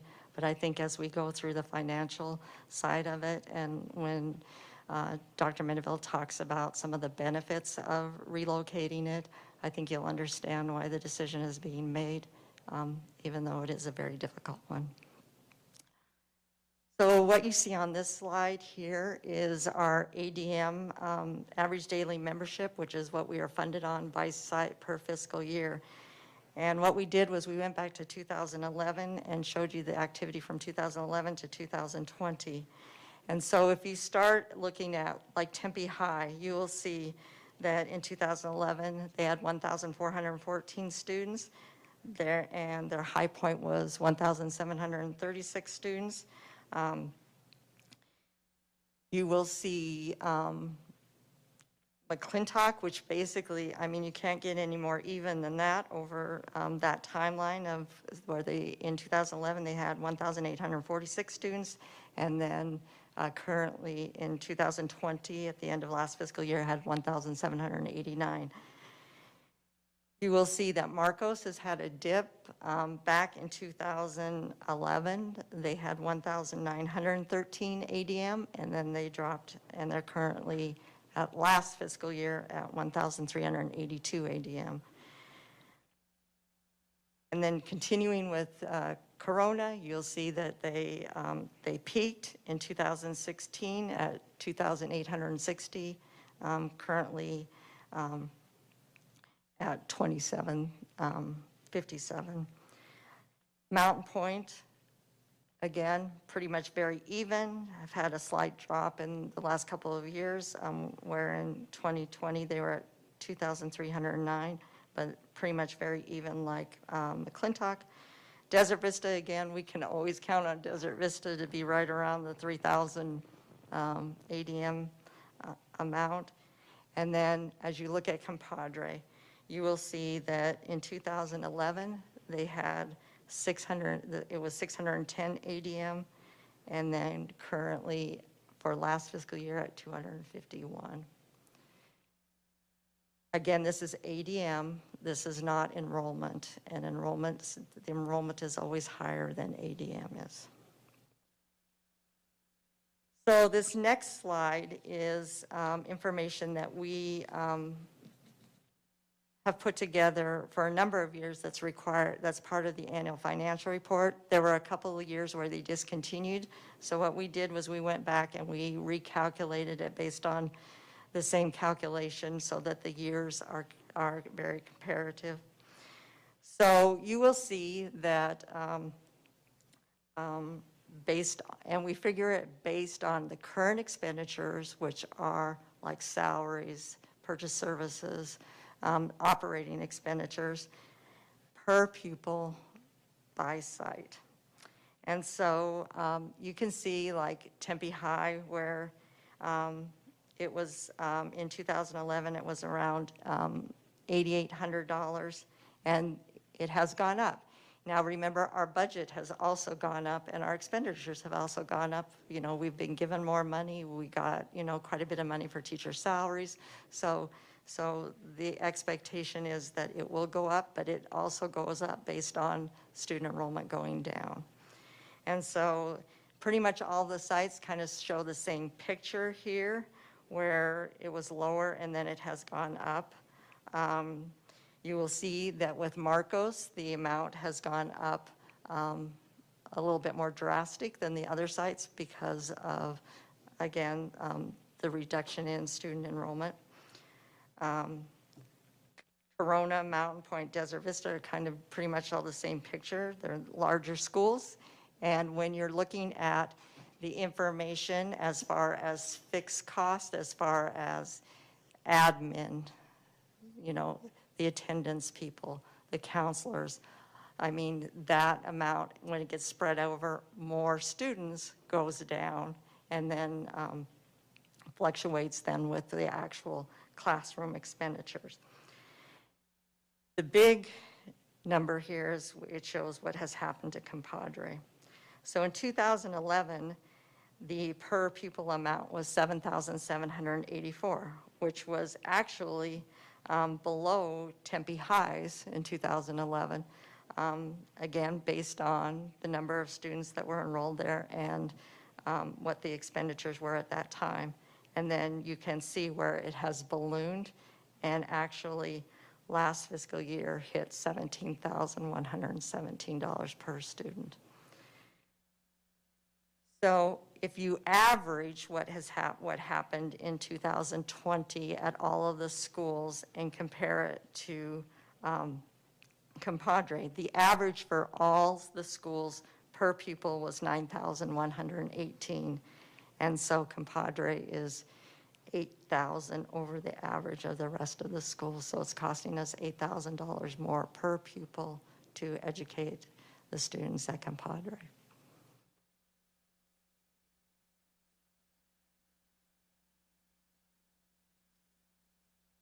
So the decision to relocate Compadre High School, the program, over to Marcos de Niza, you can see based on this chart, the top portion of it is savings by funding. And so in total funding, we will save $1.7 million. M&O pays out, and based on what it is that we're talking about reducing, $1.5 million. Classroom site fund, $160,000. Our instructional improvement fund, just under $6,000. JTED, which is a lot of the funding that comes for CTE, $64,000. And then the funding that we have out of Title I, just under $15,000 for the total of $1,753,000. We identified the savings by classification, so you can see there, certified admins, $100,000, certified non-admin, $818,000, and classified, $834,000. And the FTE that is being decreased is certified admin, 1 FTE, certified non-admin, 11.4, and classified, 17.625. And that has to do with the number of hours that they work, for a total of just over 30 FTE. So when you look at what we talked about in regards to the certified FTE reduction and what we're talking about here, specifically addressing the M&O budget, it comes out to be $3.4 million.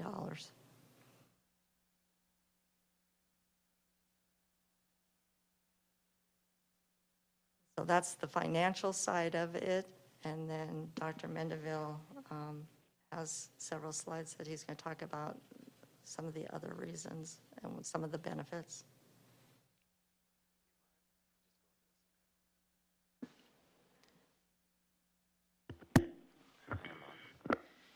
Thank you, Mrs. Muellins. That's a lot of really detailed, good information for us to give us to give us a clear picture of the challenges that we are trying to face. Well, we're facing them certainly, but also trying to come up with some remedies.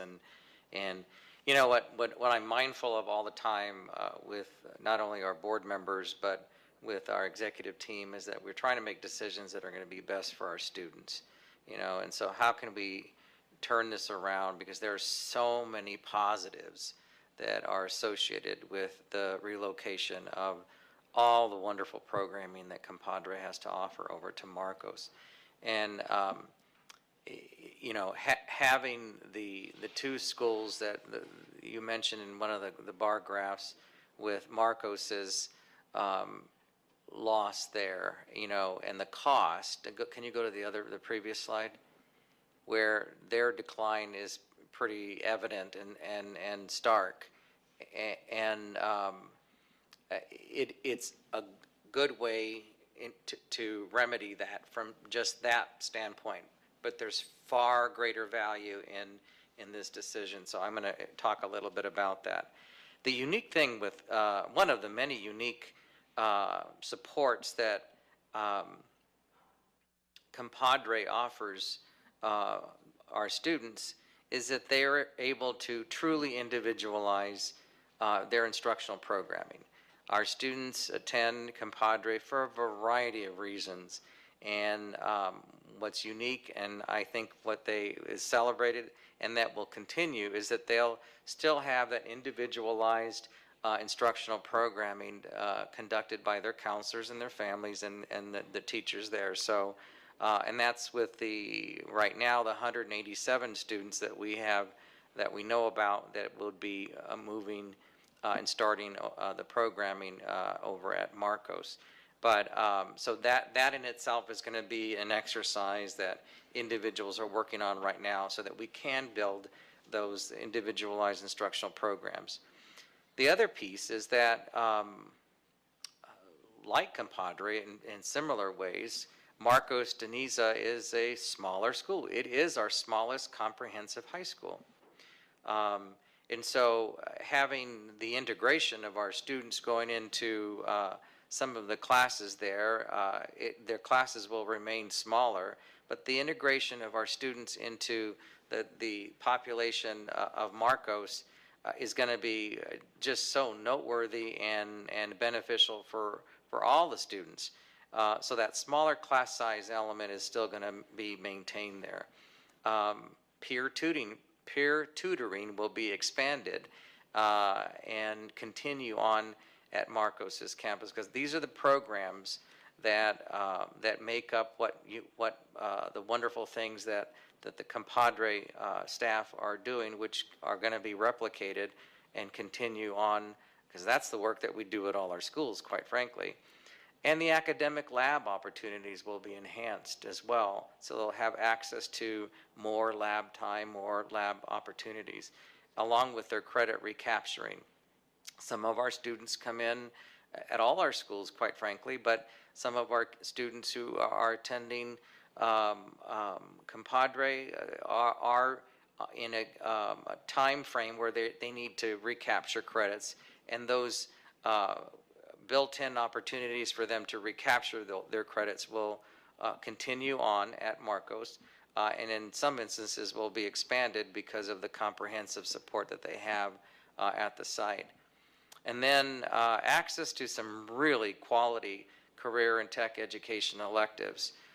Marcos has some strong elective CTE programming, and also with that extension to EVE, it will be a little bit more smooth, I think, being at a comprehensive setting. The next piece is, and this is one that I think is just, I'm so excited to tout, because while all of our high schools have wonderful performing arts programs, but Marcos truly has the academies, Marcos Fine and Performing Arts Academies.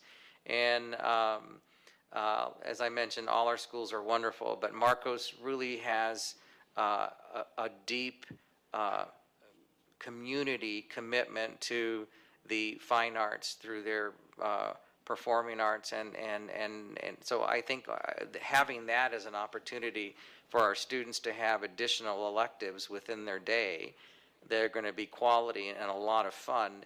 And that has been one of the challenges for Compadre because they continue to get smaller and smaller each year. It's harder to fund elective classes, and that's one of the things that the students have been vying for and wanting to have elective opportunities. Here they're going to have tons. And then access to competitive comprehensive athletic programming. Marcos is in the 4A division because of their size, and so which is kind of cool, and they have quality athletic programming across the board. Our students will have access to all of that. And talk about student clubs, they have 50+ clubs, and so many of the same clubs that Compadre enjoys today are likely occurring at Marcos and will continue in that manner at Marcos. And then in that culture that Mr. McDonald and Sarah Tolar, Principal Tolar, have created is that the volunteering opportunities within the community are just advantageous for all our students. And we have one of the strongest JROTC programs in the East Valley, if not the state. So these are all things that we need to champion behind to support our students at Compadre. And then when you tie out that all together with the culture, and board member Montero and James highlighted the culture piece that's so critical at all our schools. But I'm just proud to say that with it's really inherent at Marcos with that culture of kindness. And I know Mr. McDonald, along with Principal Tolar, have really championed that as well, and putting their students first, because the relationships matter so much there. That will just be continued. It's a continuity of the culture, the rich culture that they have. Making connections, the diversity and inclusion, those are all very, very important values and for the district, but also represented at all our schools, but really a special thing at Marcos. And the social emotional wellness support. I'm proud to say our multi-tiered systems of support with SEW in there. Marcos's team is strong and they care deeply about our kids. They have good systems in place. And not to mention, it's just a warm, friendly, and a very beautiful campus. People who know me know that I love trees, and there's some of the most beautiful specimen trees around in a variety of areas. So I know I'm kind of nerdy that way, but it really is a beautiful, warm, inviting campus. And so while we look at numbers and that kind of a thing, but really, if we're talking about what's going to be best for our students, this is a really quality move that I think is going to benefit our families, and most certainly our students. Great, thank you so much, Dr. Mendenville. Board members will continue in the same order. Member Hodge, do you have any questions or comments? Are you on mute, Member Hodge? All right, we'll come back to Member Hodge. Member James? Yes, I'm wondering, how are we ensuring that we are making sure key players at Compadre, are going to be moving over to Marcos to help our students make transitions? I mean, I know all our staff is key, right, at Compadre. We have so many incredible people doing, teaching our students. I'm just wondering how we are making sure that we are getting, the staff who knows, can really help Marcos learn our students and make transitions and provide the things that our Compadre kids will need at Marcos, really looking into the staffing and making those key decisions. Great question, Board Member James. First of all, it's our intention to, again, be student-centered and focused with the transition, okay? So their classroom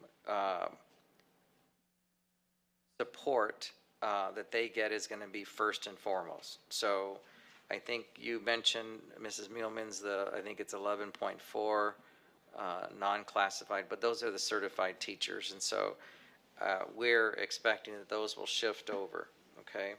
And to continue providing that truly individualized instructional support for the students. So that's going to shift over. So that will be a good thing.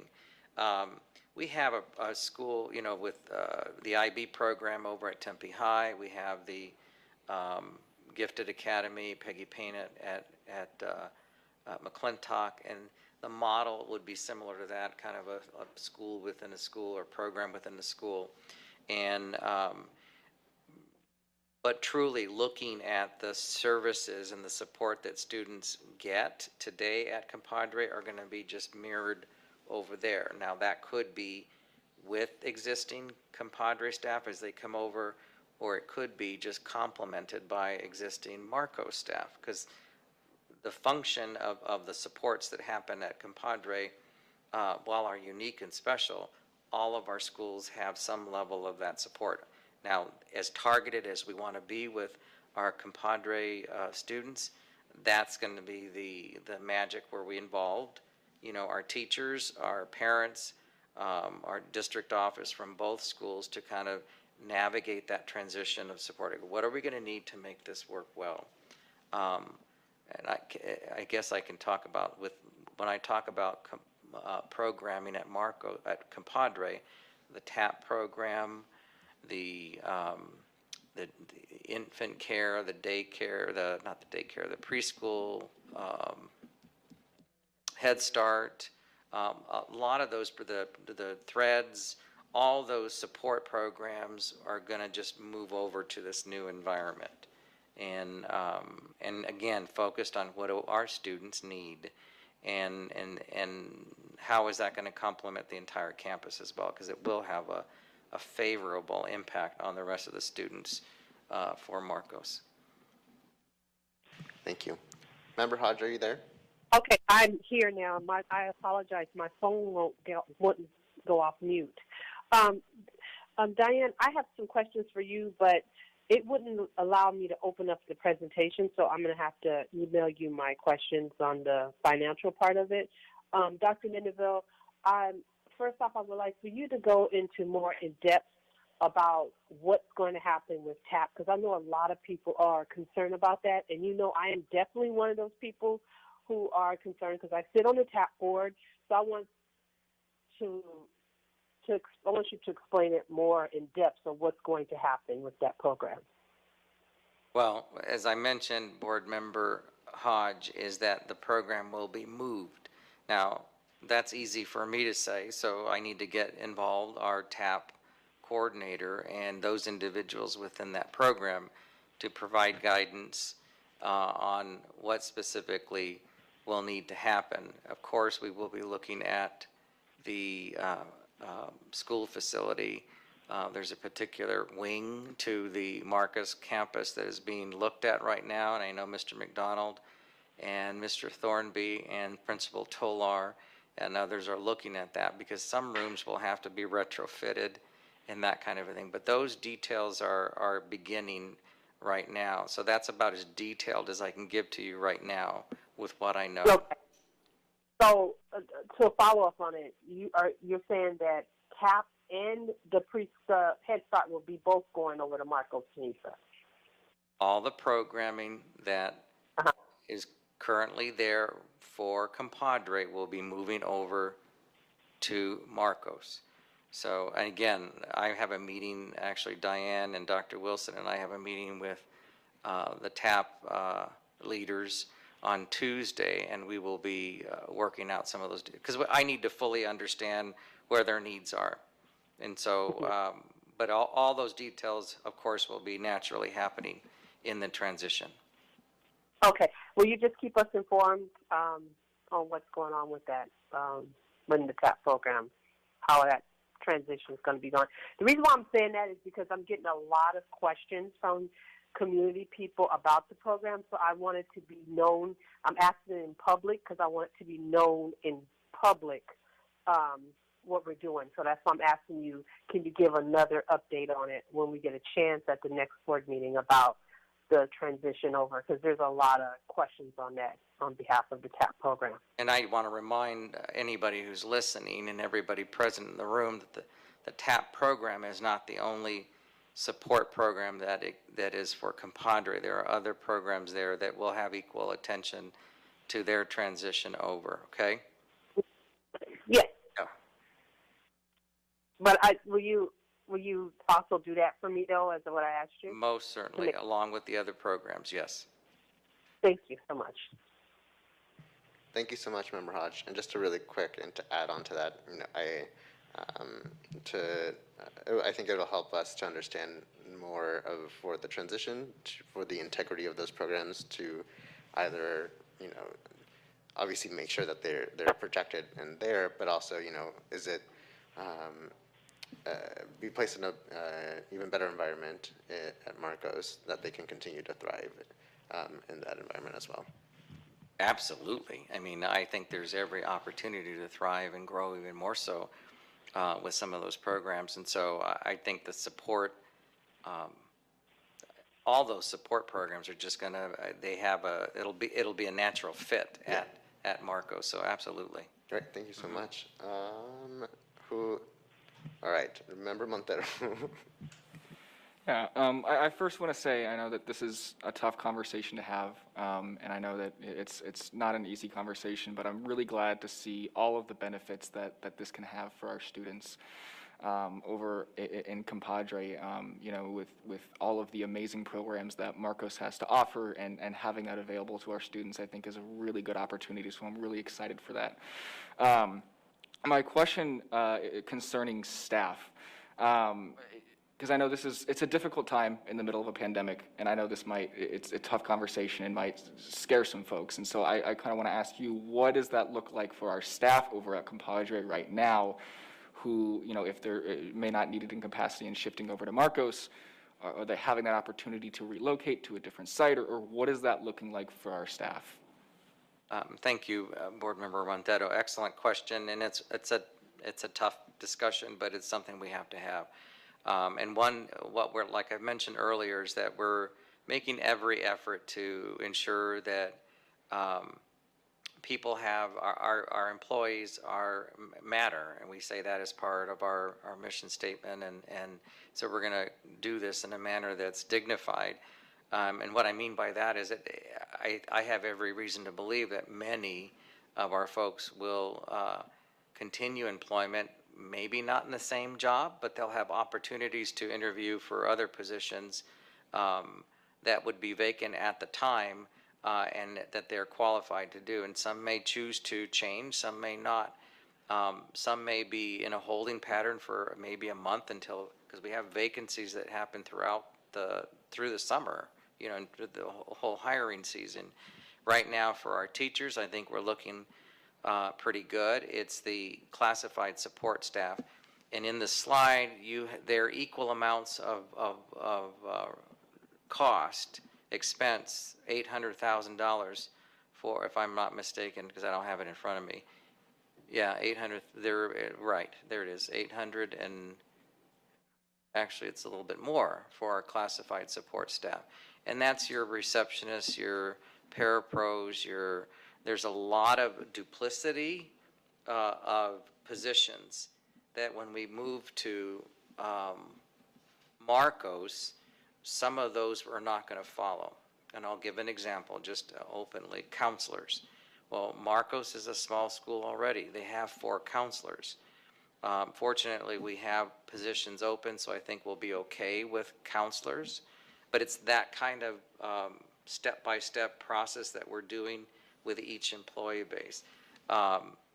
Dr. Keller is also meeting with teachers and classified support staff regularly. In fact, I think she met with a number today, and then will continue as needed with others to find out where people are in need, because some people are also just deciding to retire, or they've already looked at another position and transfer. There's a variety of scenarios, but that's the juggling act that she has. So I just want to reassure everyone that we can't move all the classified support because it's not necessary, and that's part of the cost building capacity with this move. But certainly we're going to have positions, I think, for our other folks within the district at another school maybe, and in a different position, but they will have, I think, opportunities to remain here. Thank you, Member Montero. Vice President Barraza.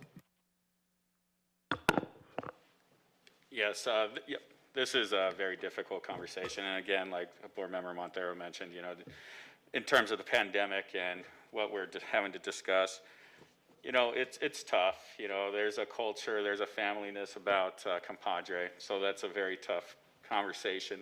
And I do appreciate you, Dr. Mendeville, highlighting the fact that the difficulty was trying to get those students into the CTE programs and different programs that the other campuses have, where we're almost, too restricted to be able to build those in terms of the numbers, in terms of the resources, and, what we're looking at in terms of the budget too. So those are things that, that's a difficulty. Moving it to Marcos does provide that ability for the programs to grow. My whole I guess my whole head where I'm at is more or less the integration into the school and making sure that those programs are still strong and solidified, that it doesn't become too assimilated into the current school model, and we lose all the work that we put in terms of all those years of growth at Compadre. So that's just more or less something just to give you guys what I'm interested in terms of my concerns. In terms, I guess, well, I guess really the staff one is really the piece, because I feel like the students will be able to gain more resources. And so for me, it's the staff. And first, Dr. Keller, thank you for always having to, make sure we can look at that, where we can put into people where they're best needed and happiest. So, and that's going to be difficult. I think, just if I'm a teacher or a staff member at Compadre, and I need to now look for a new position in the district, what kind of priority do I have over others that apply? Because I'm, maybe the person at Marcos or Desert Vista that is applying against me, maybe they have a shoe-in because they've been there and they understand the culture. But is there ability to choose 3 of my favorites, like the military does with your MOS and where you want to be stationed? You don't always get that. But is there an opportunity to be able to say, I think these are the 3 areas where I think I'd like to be, try to be placed?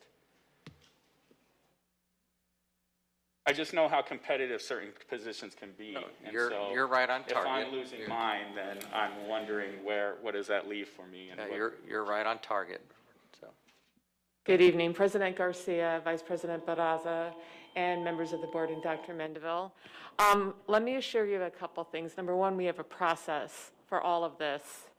And today I spent a hard day. Today was a hard day for me. I was over at Compadre this morning. I spoke with, in general, to all the classified staff. I spoke with all the certified staff, and then I went back this afternoon, and their admin team and I spent and sat down with each teacher, each certified staff member, and asked those very questions. We identified folks that we need to move over to Marcos, that need to go. We had those conversations with their staff. We identified folks who right now aren't promised to be going over there, and we had conversation about that. And what I really wanted to know is what they wanted and what they were looking for if they weren't going over there. So what we have done is we've started the process that we would follow to get them there. And I want to make sure that they have opportunities to be placed, because we are moving their program, so we talked about that. We talked about what happens tomorrow when I have our staffing meeting, when we are going to be identifying across the district where our vacancies and where our transfers are. And they will be a part of that process as well. So I think after today, it was a long day for us, but I think we're in a better place than we were before. They now have answers. They know what we're working to do and what we can do, and it's been clarified for them. So I think moving forward, we're going to do the best we can do, because we need to place people, and that's what our job is right now, okay? If you have any questions, I'm happy to answer, but. I just appreciate that. I know it was probably a very tough day, and there's going to be a lot more, and there has in the past. And so often, you're giving difficult news. So I appreciate, all the effort you put into making sure that everyone is being heard and that we continue that flexibility. Thank you so much. You bet, for and that. that's important to us too.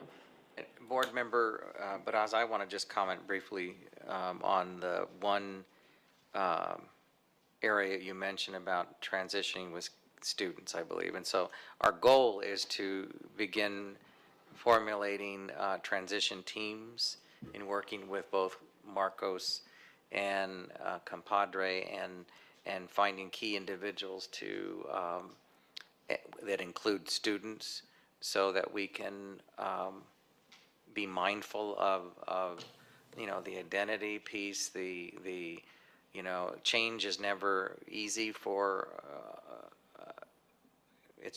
change is never easy, period, I think.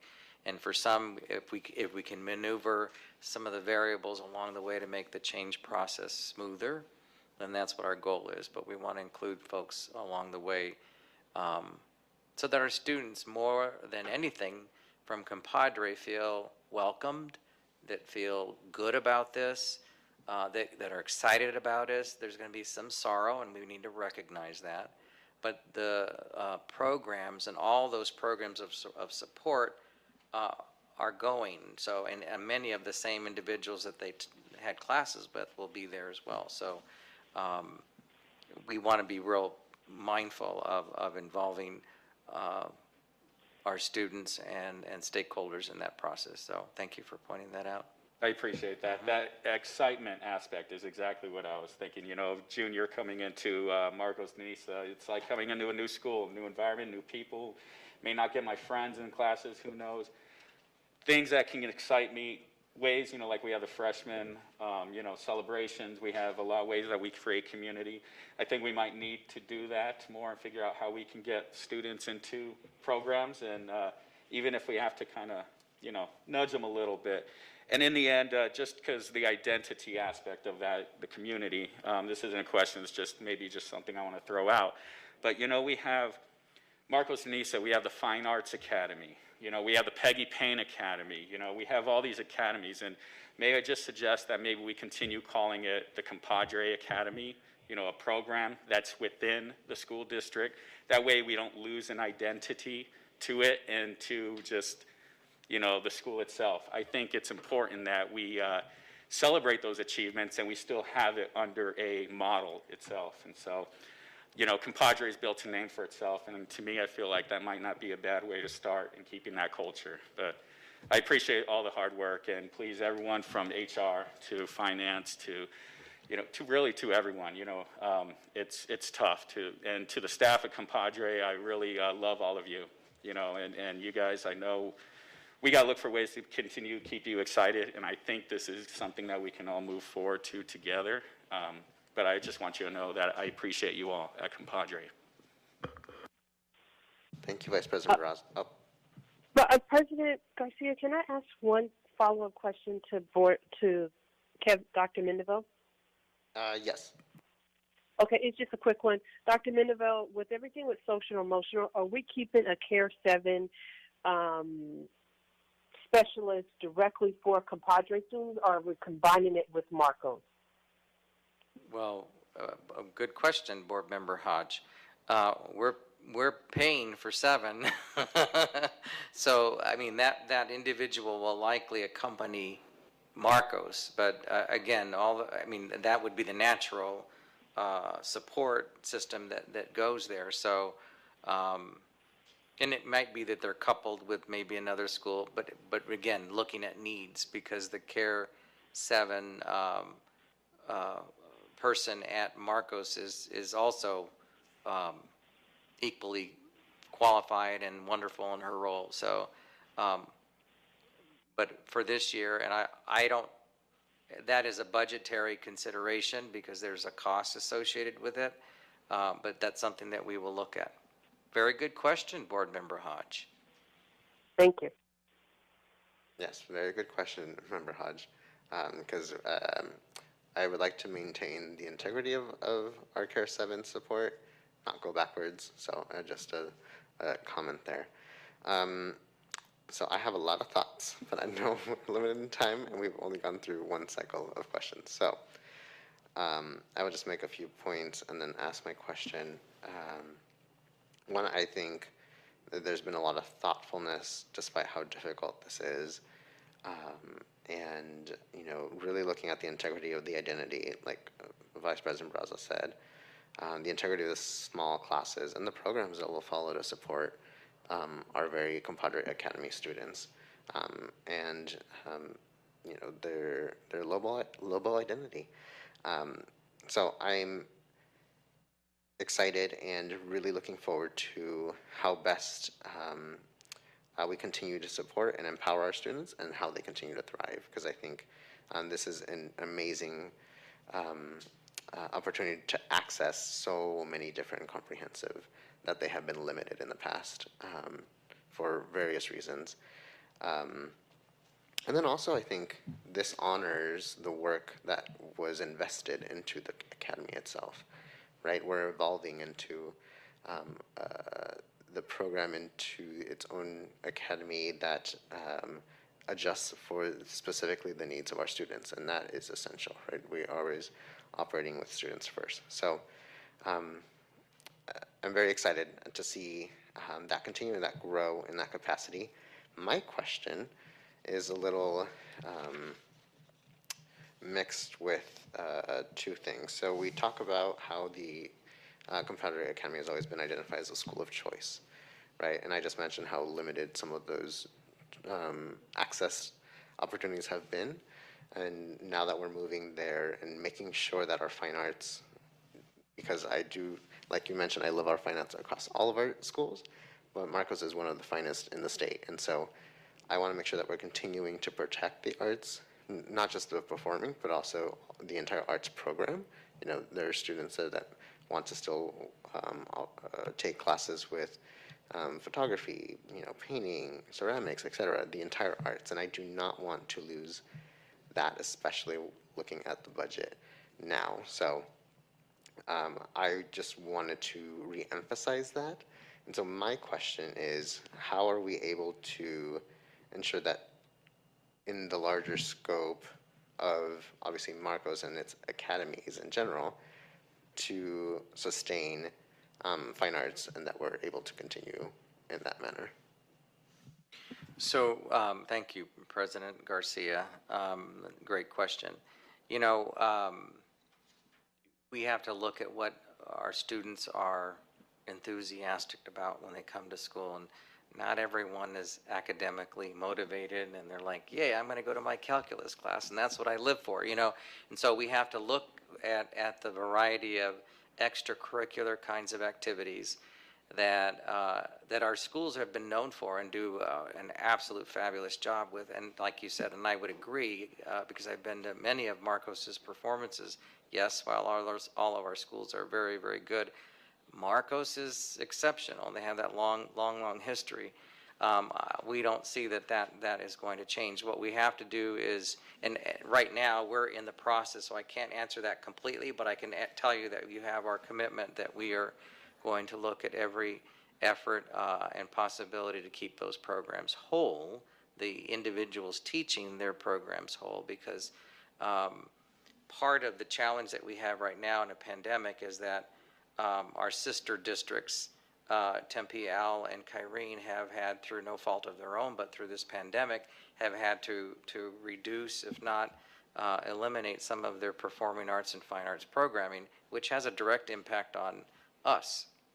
And so I think we can get that back. So if we can create some bridge funding through some other sources that I'd like to propose to share at another budget update, which is what I plan on doing, on how we can maybe bridge some of those funding for the year to get us through to kind of understand exactly what we're dealing with when the dust settles, the pandemic dust settles. And so, and I believe that as we open up and the excitement around school, I think we're going to see the enrollments increase at all of our sites. So yes, it's important to me. It's important. It's a priority to this board, and I know that. And it's a priority to our principals and our team members present that we look at that very thoughtfully. So I will give you an example just today, because I know time is still running. The clock is running right now. But Dr. Wilson and Mrs. Hilgers and Stacy Nielsen, and who else has been a part of, Dr. Keller have been looking at the master schedules, taking a lot of time looking at the master schedules with the FT to see if is this matching. And it's really not the master schedules, it's just that the FTE allocations. Now the master schedule development happens next. That's what we're not micromanaging, we're just having oversight in this crazy year, okay? So I trust that my team is going to do a thoughtful job in looking to see that we have a continuity of quality program across the board. And, you know, the reality, I think you all know, is that the programs are based on registrations. You know, your big content areas like English and math and the core, kids have to take those, but they also have to have electives.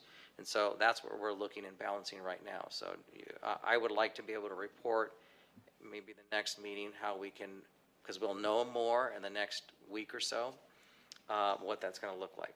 Okay? Gotcha. Yes, Okay. thank you. Because as you mentioned, I don't want our students to lose opportunity or suffer because of, there isn't a sufficient pipeline for our current students and our current students in our arts. So thank you. I appreciate it. I will save my question. We'll do one more round on this because I know this is very important. Member Hodge, do you have any additional questions? This is the last round for this item. Member Hodge, are you on mute? No, all my questions I'll just email in. Okay. Thank you. Great, thank you. Member James?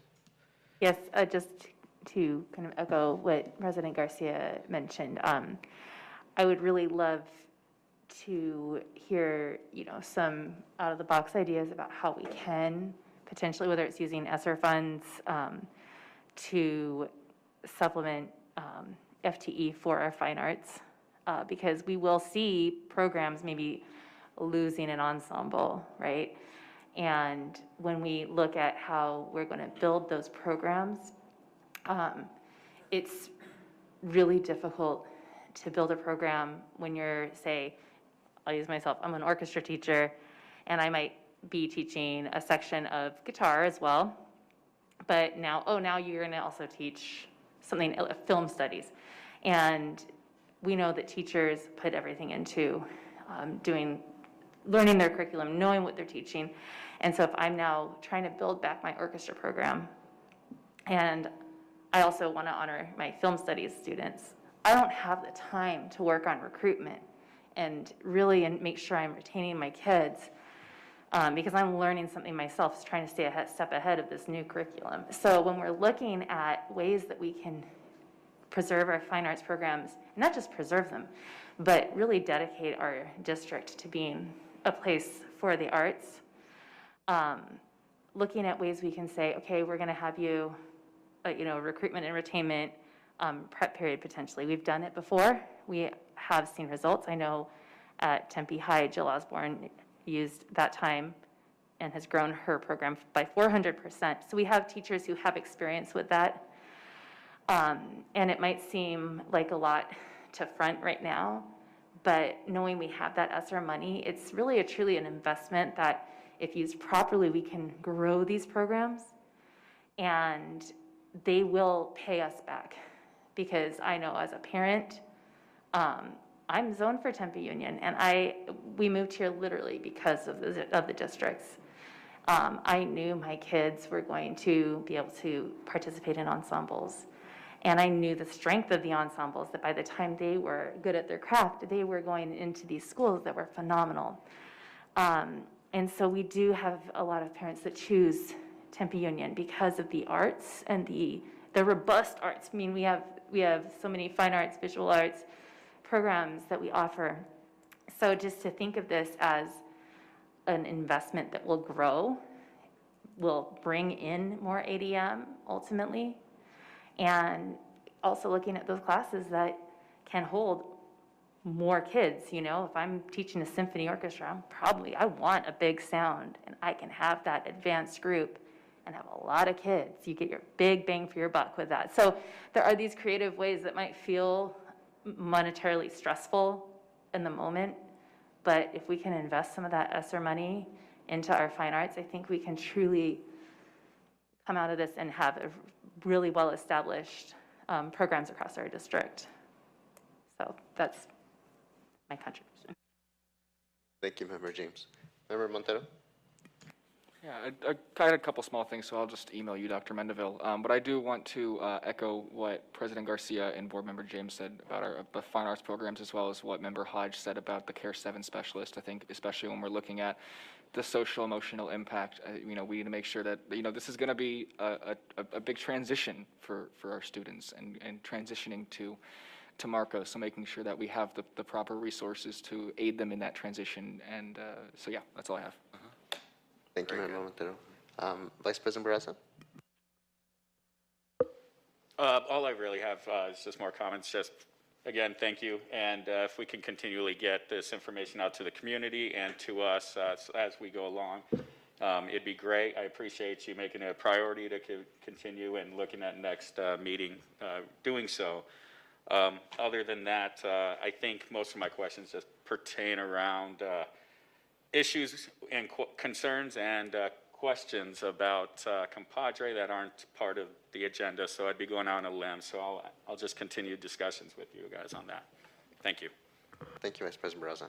And then I will end with one final question. I know there's been inquiry around the future of the building and the facility of Compadre. Obviously, there's that's all in the works, but if you can help kind of just give some glimpse into some insight for the future as to how that building will be used, and we're not going away, it's staying put.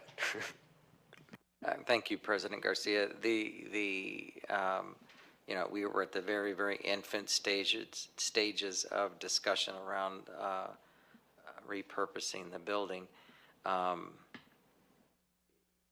There's so many things that we can do that are exciting with that space, and that benefit all of our students across the district.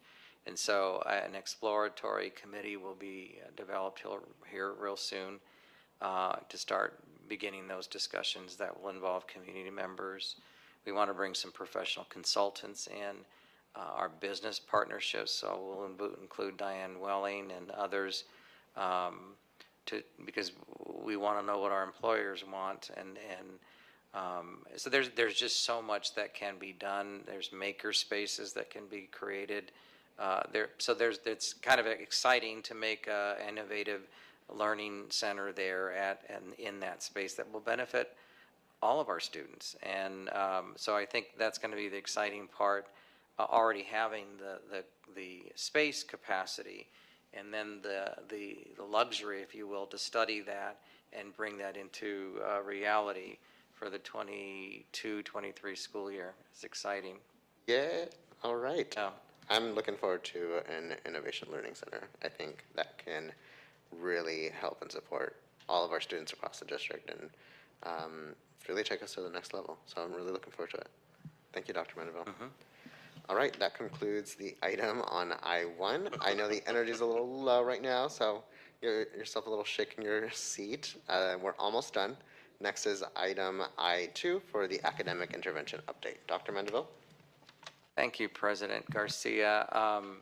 This is in response to Board Member Hodge and the rest of the board on just giving a little bit of an update on where we are with our interventions and students who are working right now and on recapturing some of their credits, so that they're, particularly with our seniors, that they remain on track for on-time graduation, whether that's in May or at the end of the summer for our summer graduation. So I'm going to introduce Principal Cleve. I've asked him as the principal representative on the executive team to kind of give a brief summary of where we are with each of the sites. So Principal Cleve. All right, good evening, President Garcia, Vice President Barraza, members of the governing board, executive team. I'm happy to present and share some ideas and strategies that are happening district-wide. They're campus-specific.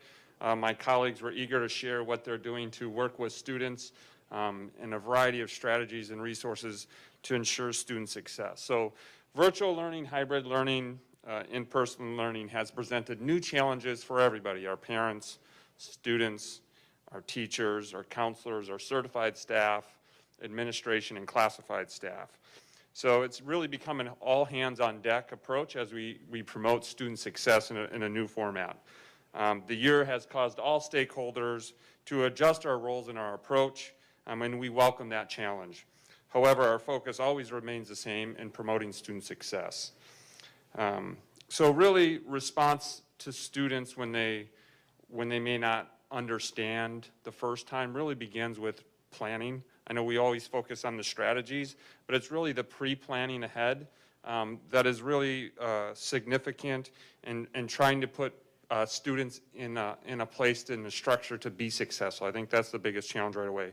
And that really, when I talk about structure for success, we've done a lot of things to help students with laptop distribution, making sure they have the technology and access, open our campuses for students that may not have maybe have a connectivity issue, to make sure they have the opportunity to engage with their peers and their teachers. It's utilizing new technology in the classroom, whether it's our cameras, audio, the purchase of using Google Meets, Zoom, Nearpod, and responding to best practices and to engage students in the learning and using technology to do that. It's recognizing that students have different learning styles, right? It has a different impact. You have a hands-on learning student that is going to learn different. So what can we do to appeal to their learning style so they don't get lost and frustrated? The second part of that is it's really the teachers, and it's their labor of love, and they've really been on the front lines and really taken on the responsibility of adjusting their lessons to meet the format in which kids can learn virtually. And that labor of love is taking existing lessons and curriculum in July. Really started in July after last year, the 2019-20 year, and really invigorating those lessons into Schoology. And that's not an easy task. That's labor intensive. That's trying to find digital resources that engage the student and reinforce a learning standard. And that all takes time. And they did that through Schoology. And all our teachers are doing that. And really, essentially, they've taken all their courses and created online courses on the fly. And so that's hard work. It's labor intensive, and they're doing a good job. It's creating and implementing strategies to improve student engagement. We all know that engagement is one of the leading predictors of student success. So how can you take a student that's a remote learning, doesn't have that connectivity in person with a teacher or their peers, and get them engaged in a lesson? And that happens in a variety of ways. I mentioned Nearpod. Nearpod is an interactive PowerPoint. You can put quiz questions, you can put videos, and that our ed techs led that professional development and gave our teachers that resources. And when I hear comments from our colleagues and teachers is Nearpod has been game changing. We have kids requesting the lessons be in Nearpod. And so that's just a simple strategy. We're using free strategies as interactive whiteboards where kids can use their screen and cursor to provide problems and answers. Quizlet, interactive digital notebooks. An interactive digital notebook is a student's house of work, text, media in an online notebook that's aligned to student standards, and that can be used in a variety of subjects. It's utilizing virtual labs, creating a virtual labs. Our elective teachers are creating materials for students to come and pick up so they can do labs at home in their house and utilize the standards, but then get a reinforcement through videos. It's utilizing Google Zoom, or Google Meets and Zoom to create breakout rooms and small learning houses for students.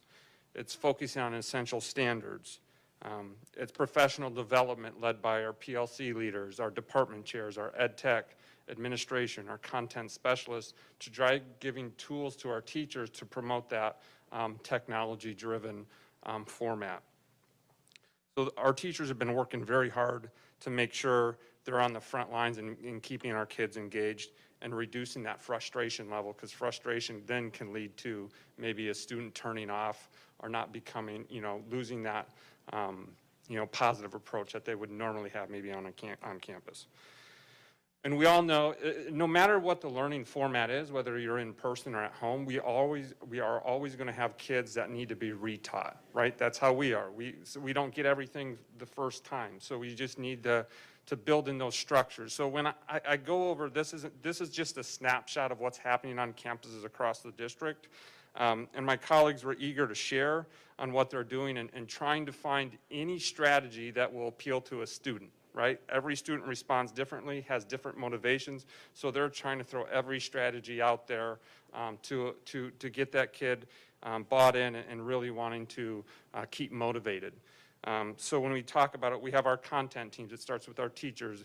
Our content teams, we call them PLCs, our professional learning community. So our freshman English team will meet weekly. They'll analyze student data, share best practices, what they found, how their students learned within their classroom, what didn't go well, so then they can share that within their own content team and analyze their lessons to make those adjustments and then plan their remediations.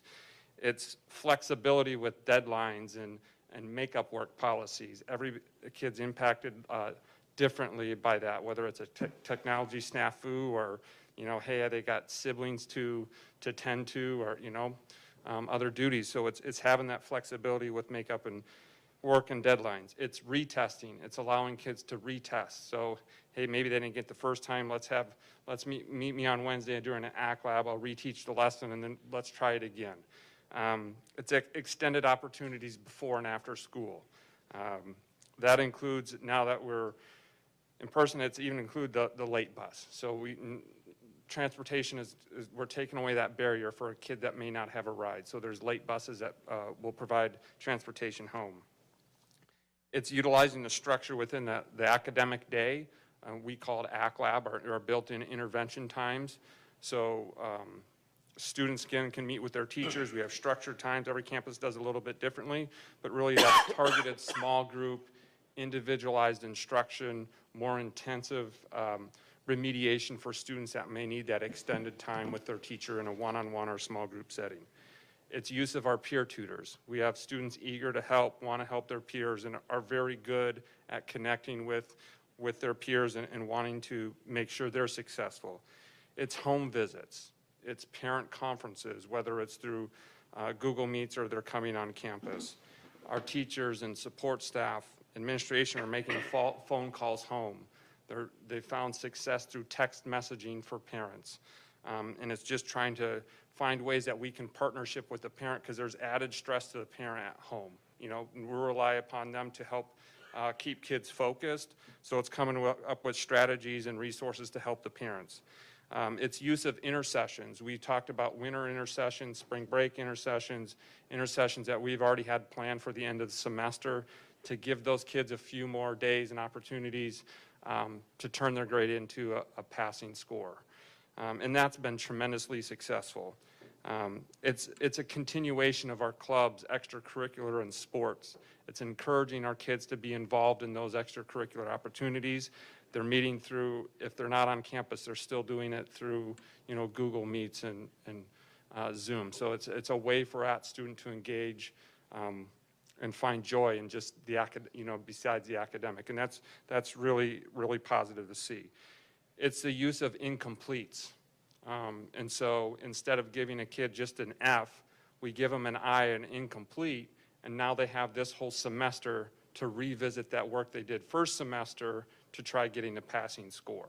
So you take math an example, a kid might not know how to solve an equation, you know, multi-step equation right now, but continuing through second semester, they'll develop that skill. Let's go back now and retest and give you that opportunity to demonstrate what you've learned. And that's what an incomplete does. It allows that kid to get that remediation and go back and make sure they can get a passing score. So that just, it takes away that a definite F and gives hope for students. It's encouraging student camera use. You saw the video by Marcos Deniza. That's another strategy, trying to get kids engaged and telling them why, the importance of being the camera on and being engaged with the teacher. Social emotional support. We have support groups still going on. CARE 7, which you heard about earlier tonight or heard from earlier tonight, they have the electronic referral form. So now that's available for all teachers, and we encourage our students to do the same thing, to fill that out online. Counseling has Schoology pages. They're meeting with kids through Google Zoom. They're going over best strategies with students and parents. So it's really awesome to see all the strategies that are being developed and implemented. And when we talk about this learning model, I think there's a lot of positive takeaways that we're able to use in the future when we go back to in-person. Technology, number one, students are going to be exposed to online classes at the next level. They have that experience. What do you do when you aren't successful? And having those built-in strategies and having that experience now, I think, is so critical. You talk to teachers, and their development of technology and use of technology is through the roof. And so you have every level, the teacher's ability and level of technology is at various degrees, right? They were kind of shoved and forced to develop those skills in a fast manner. And that's, I think, moving forward, the use of Nearpod, the whiteboard Wi-Fi, and those things are going to be a continuation that is just going to be best practices moving forward. So there's a lot of positives. Our kids continue to work hard. Our parents are supportive. They're taking on a role at home that they're not used to, and, you know, becoming a cheerleader, mentor, you know, teacher, and reaching out for online resources. Our teachers are creating videos to send home so parents can log in and help watch. So it's really all hands-on deck approach, and I'm very proud of the work that teachers are doing, our support staff, counselors, administration. It's really encouraging to see. Thank you so much, Principal Cleve. Before we move forward, we're going to rejoin Member Hodge. We lost her. So we're going to take a moment before we continue, if that's okay.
Thank you, everyone, for waiting with us.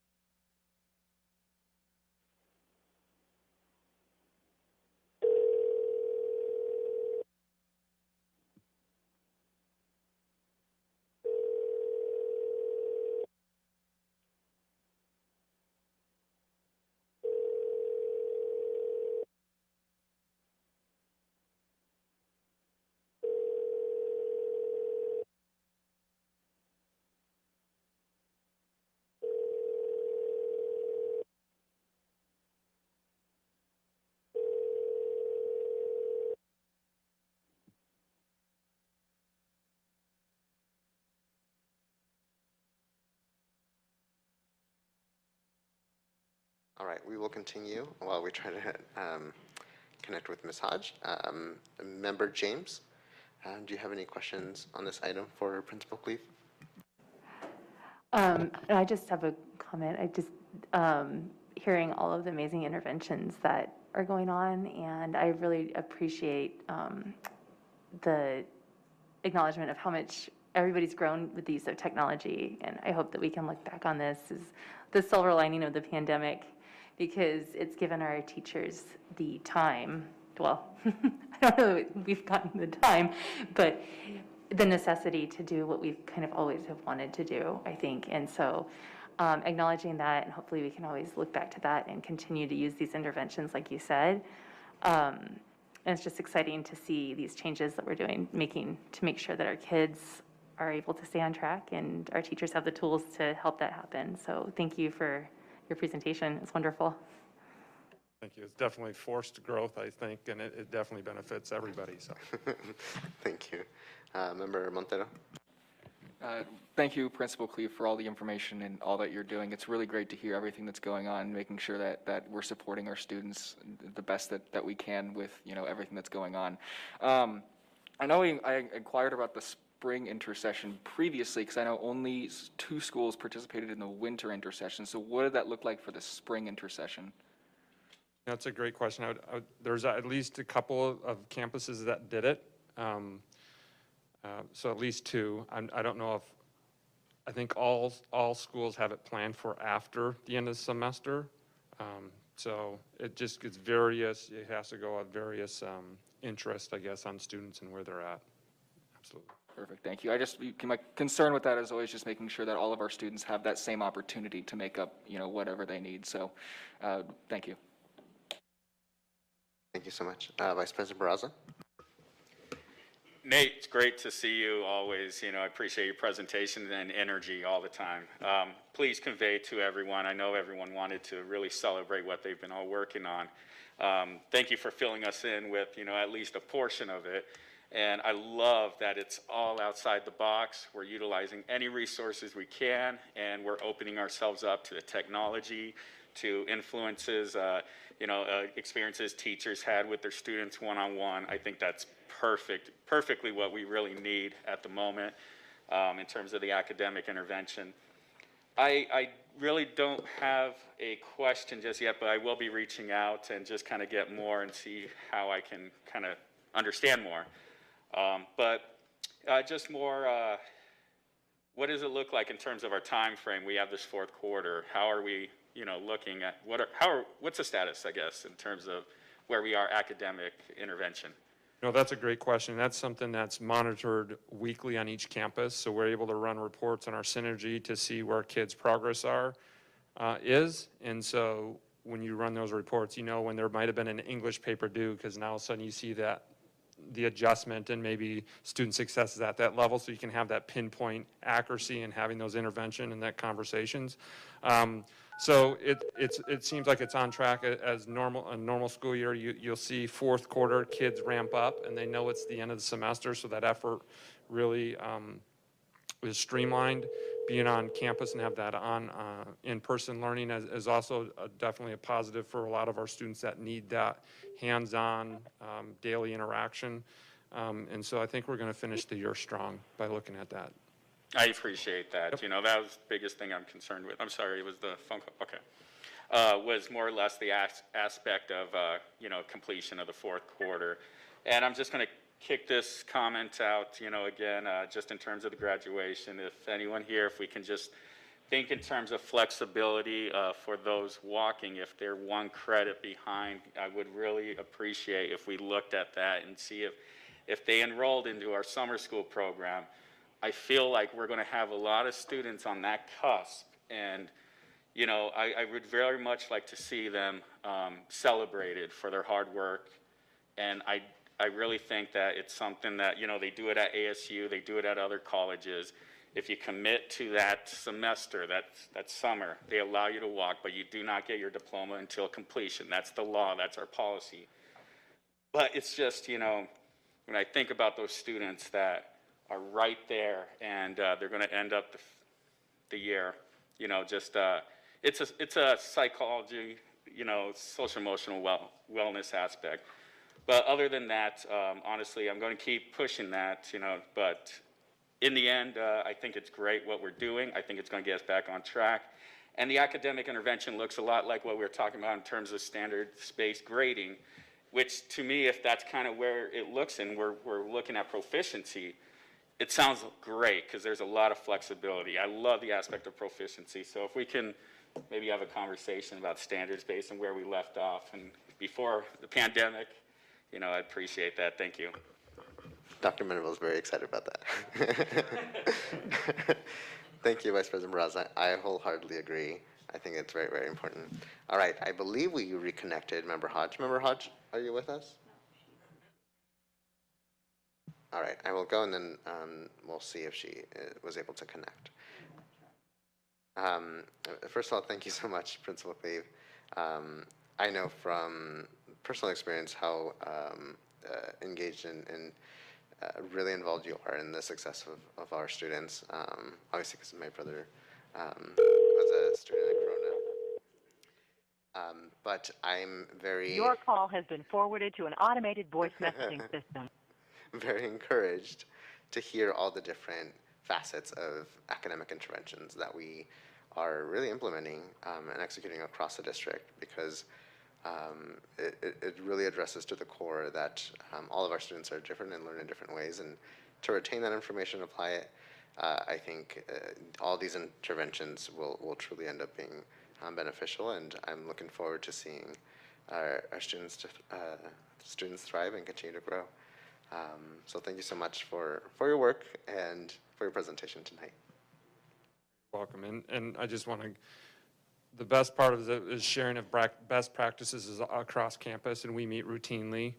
Not only as administrators, but our interventionists and dropout coordinators, and they come back with ideas that are happening on other campuses. So it's been really neat to see what works on other campuses, and you can bring those strategies back. So it's been really a team approach at all 7 of our schools, and we're really learning a lot. So amazing. Thank you so much. All right, we're going to try one more time to connect Member Hodge. I apologize to the community and folks watching. If you will bear with us for another moment or so. Thank you for waiting.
Thank you for being patient, everyone. We really appreciate it.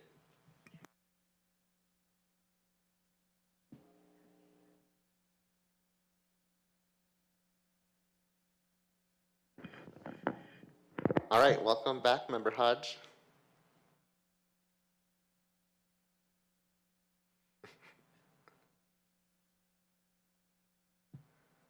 We're being creative, everyone.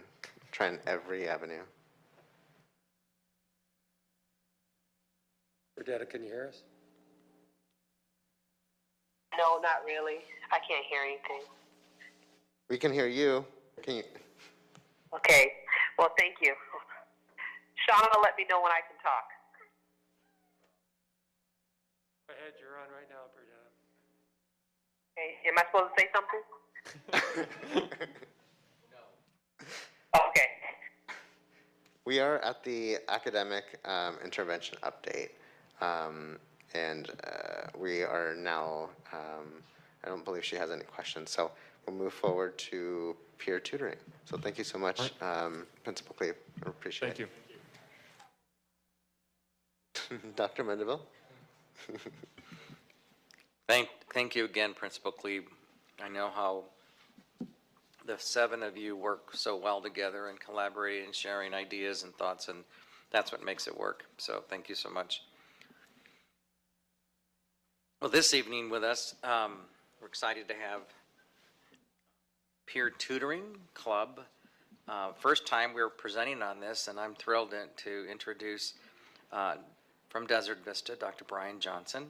Brian's an awesome guy for lots of reasons, but he's a Spanish teacher and peer tutoring coordinator at Desert Vista.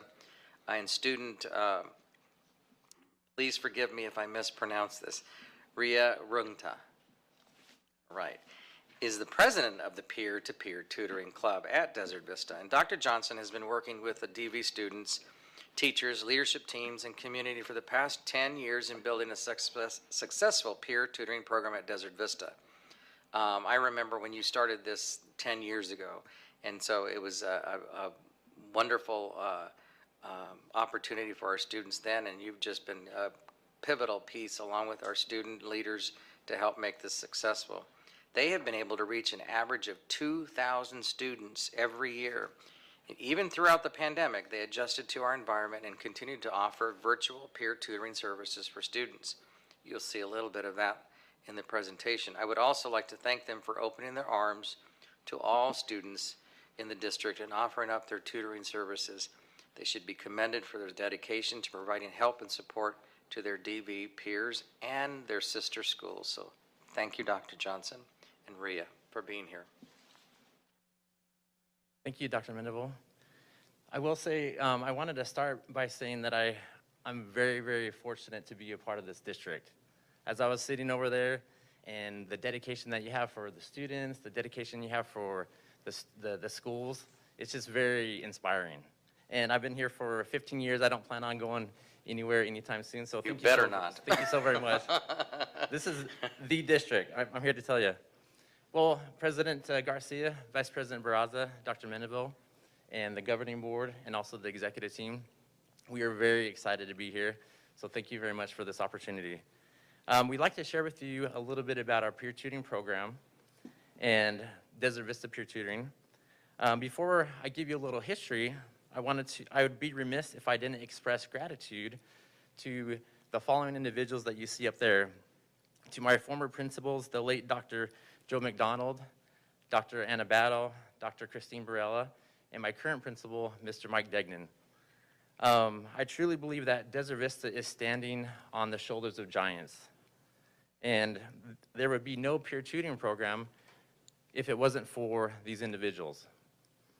Their dedication, their leadership, their support, their love for student success, I can't thank them enough. Now, by the end of the presentation, we hope that you have gained knowledge of the tutoring program and awareness of many benefits of tutoring, and as you watch a few testimonials, an understanding of what success can look like. Now, I have an EDD in Leadership and Innovation from ASU, and part of my studies, I created the Desert Vista Peer Tutoring Program back in the fall of 2012. And my dissertation focused on what constitutes an ideal tutor and ideal tutoring session. Now, please note that our current model did not happen overnight. Each year we continue to learn, refine, and build off of our successes and our shortcomings. Without the Desert Vista community and staff, this tutoring program would not be in existence. And I can't thank them enough for that.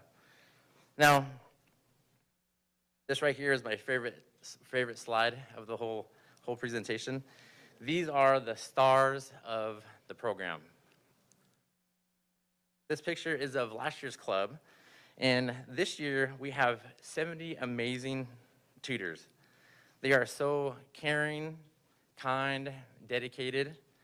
They freely give of their time before school, during ACT Lab, after school, in the evenings, Saturdays, and some of them even give their time during their breaks, like spring break. This young lady right here was one of them. In fact, as I just mentioned, Ria recently spent a couple hours tutoring during her spring break. She's our club president and has tutored a remarkable 50 times so far this year. She is truly awe-inspiring. And one thing that has been very impressive to me is oftentimes, or what I do as the coordinator, I'll look at our calendar and I'll see the different tutoring sessions that are taking place. And what do you know? Rhea is the one that is scheduled for 3:30 after school on Friday, 4 o'clock after school, 4:30, 5:30. And I'm thinking, how does she do that? She truly is amazing, and I'm excited to have you have the opportunity to listen to her. So the officers in this club include the president, vice president, secretary, treasurer, outside tutoring director, and outreach director. Our jobs include communicating with other members, leading meetings, creating outside tutoring opportunities, and managing our Instagram. While we all have different roles, we often work together to help improve our organization. Personally, I am so immensely grateful for the opportunity I had this year to help lead our organization. I learned the importance of listening to ideas and concerns from other tutors, tutees, and fellow officers. For example, we were able to work with the Link crew leaders at our school to help create our first virtual online final studying session, cram for exams. I have learned how important it is and how necessary it is to listen to our tutors, because they tell us that not only do they put in a lot of hard work, but so do the tutees. The tutees come in, and it takes a lot of courage for them to come in. And I feel so honored every time they come back and every time they let us know that we have gained and instilled confidence in them. To me, tutoring is more than just a place to help increase their academic capabilities. Tutoring is a place to help them instill confidence and for them to know that they are in an environment where they feel supported.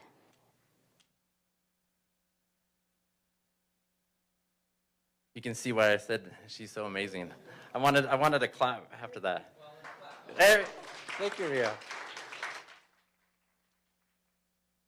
It's one of those things where when Rhea speaks, everyone listens. It's really amazing.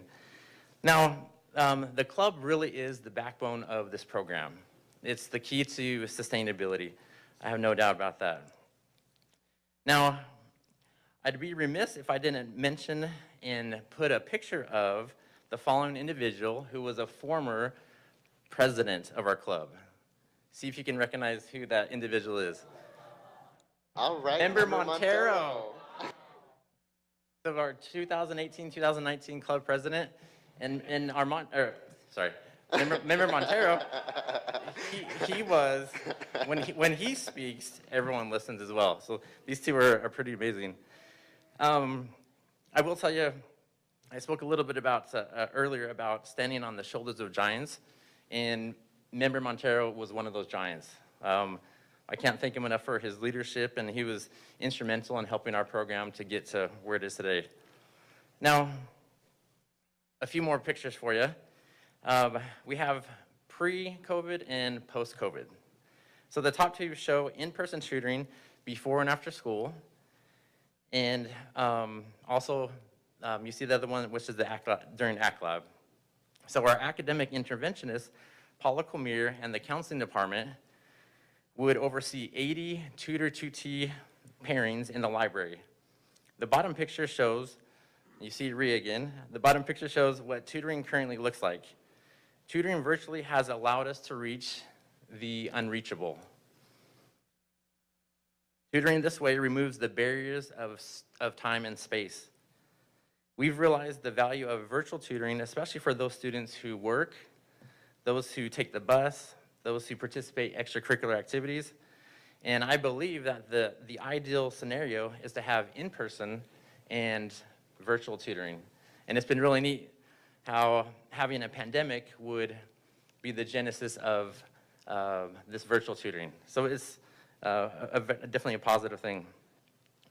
Now, as Dr. Mendenville mentioned, for the past 8 years, we've averaged 2,000 tutoring sessions per year. And to be expected, this year has been quite a bit lower number. As mentioned before, we currently have 70 tutors, and on a weekly basis, and this is the remarkable thing to me, we have the capacity to offer, let me go to the, I apologize. We have the capacity to offer 250 30-minute sessions weekly via Google Meet. I think it's just amazing how dedicated these tutors are, how free they give of their time. Last spring, we knew that we needed to do something different, so we reached out to Dr. Stacia Wilson and Mrs. Kim Hilgers, and they approved the use of Google Meet for our tutoring sessions. Thank you for that. We tutor Monday through Friday as early as 7:30 in the morning until 10 at night. We're available during ACT Lab, and we've started to offer sessions on Saturday. Next, I'd like to talk about our online scheduling platform through Peer Squared. Michael Wang, he's the CEO and founder, and he has been great to work with. This information is accessible on DV's website, and I want to briefly show you how easy it is to sign up. A parent and student will come here to register and log in. Next, they can easily book a session by searching for the desired class or tutor. One really great feature is they can submit questions to the tutor ahead of time. They can submit questions, they can upload documents, they could even take pictures of homework if they like. And it is really, really helpful for the tutor and the tutee to have that information, or especially the tutor to have that information ahead of time. And it's very common to see students request the same tutor, and this is a great relationship building experience for both of them.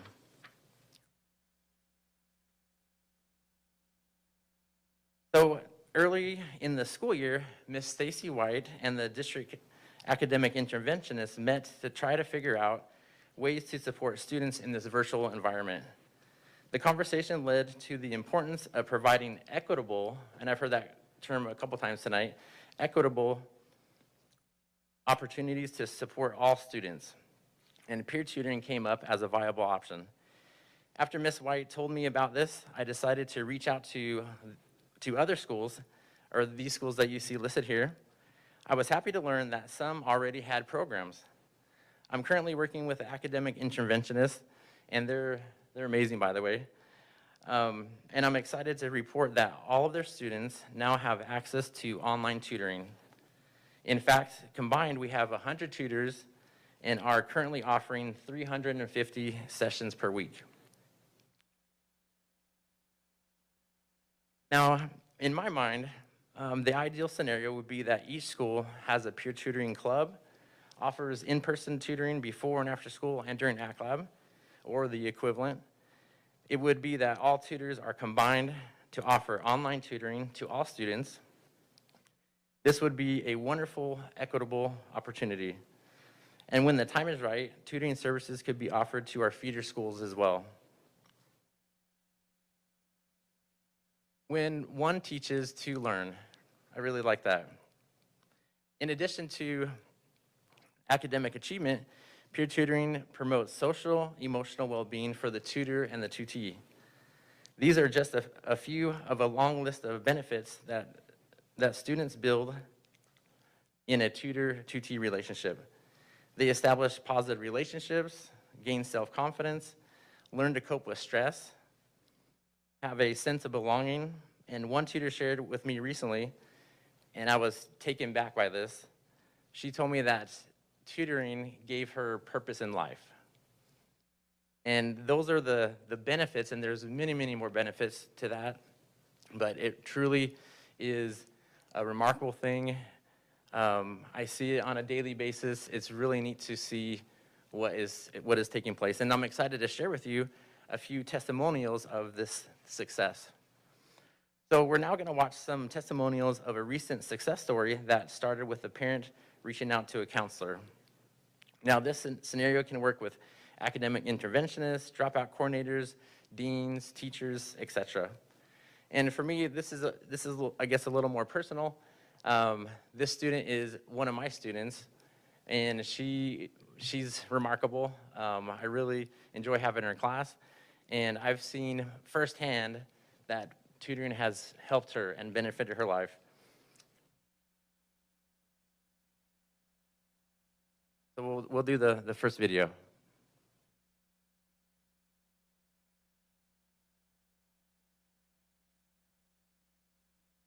Bowler's mom reached out to me at the beginning of second semester, concerned about how Madison was struggling in some of her classes, and wanted to know what type of academic support we provided for students outside of the class. I talked to her about our peer tutoring program and suggested it would be a great opportunity for Madison to work one-on-one with a fellow DV student. She's been in the program since January, and her grades have improved while she's also gained confidence in herself. The peer tutoring program is always one of the first resources that I suggest to students who are struggling. In my experience as a counselor, I've seen the benefits of the peer tutoring program. For the student that is providing the tutoring, it allows them to share their knowledge of the subject area while also connecting with the student. For the student who is receiving the peer tutoring, it gives them an opportunity to learn the information from someone else other than the classroom teacher.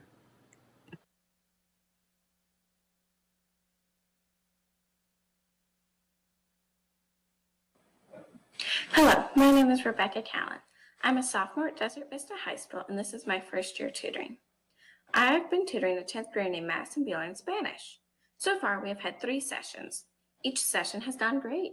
We have started by reviewing past sessions and moving into the day's assignments, and finally concluding with a wrap-up to review. Madison is a wonderful person. She asks questions to help herself understand and welcomes the help. I believe that because of our similar personalities. On the first session, we were both a little unsure of ourselves, and we used that to bond closer. I've enjoyed helping people in an environment where our activities are restricted. In these times, it's hard to feel like you make a difference, and peer tutoring has allowed me to positively impact the lives of others. I believe that being a tutor and peer tutoring is a rewarding experience for both the tutor and the tutee. I have enjoyed the close-knit community that has been developed in the club. This positive experience has been gratifying to me, and I look forward to coming back next year. Thank you.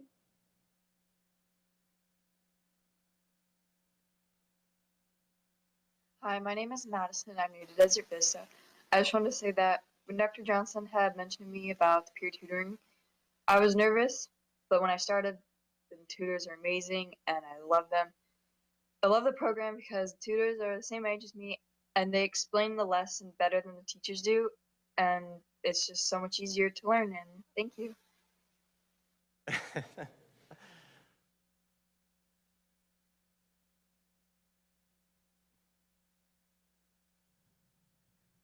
Hi, my name is Rhonda Langham. I am the mother of Madison Bowler, student at Desert Vista.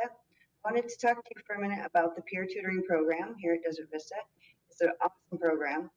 Madison had some grades that were less than desirable, so I reached out to the school and they had me talk to the counselor who put me into touch with Mr. Brian Johnson. He's the director of the program. And the first meeting that Madison had with her peer tutor was amazing. She came home smiling and it was a godsend. I really stumbled onto something wonderful and I hope to be able to use it next year. For me, it's hard because I haven't been in school for a very long time and I can't help her. So reaching out to this program really made the difference for us. Thank you.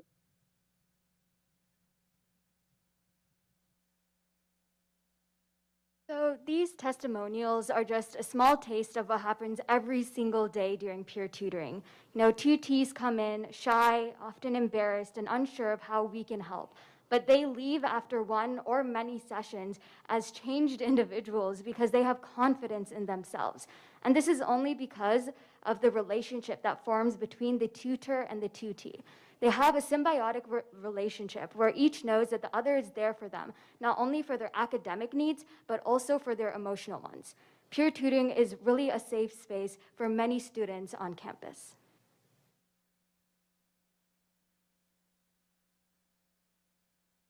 I couldn't have said it better. All right. Thank you so much for your time. Oh, go ahead. No, President Garcia.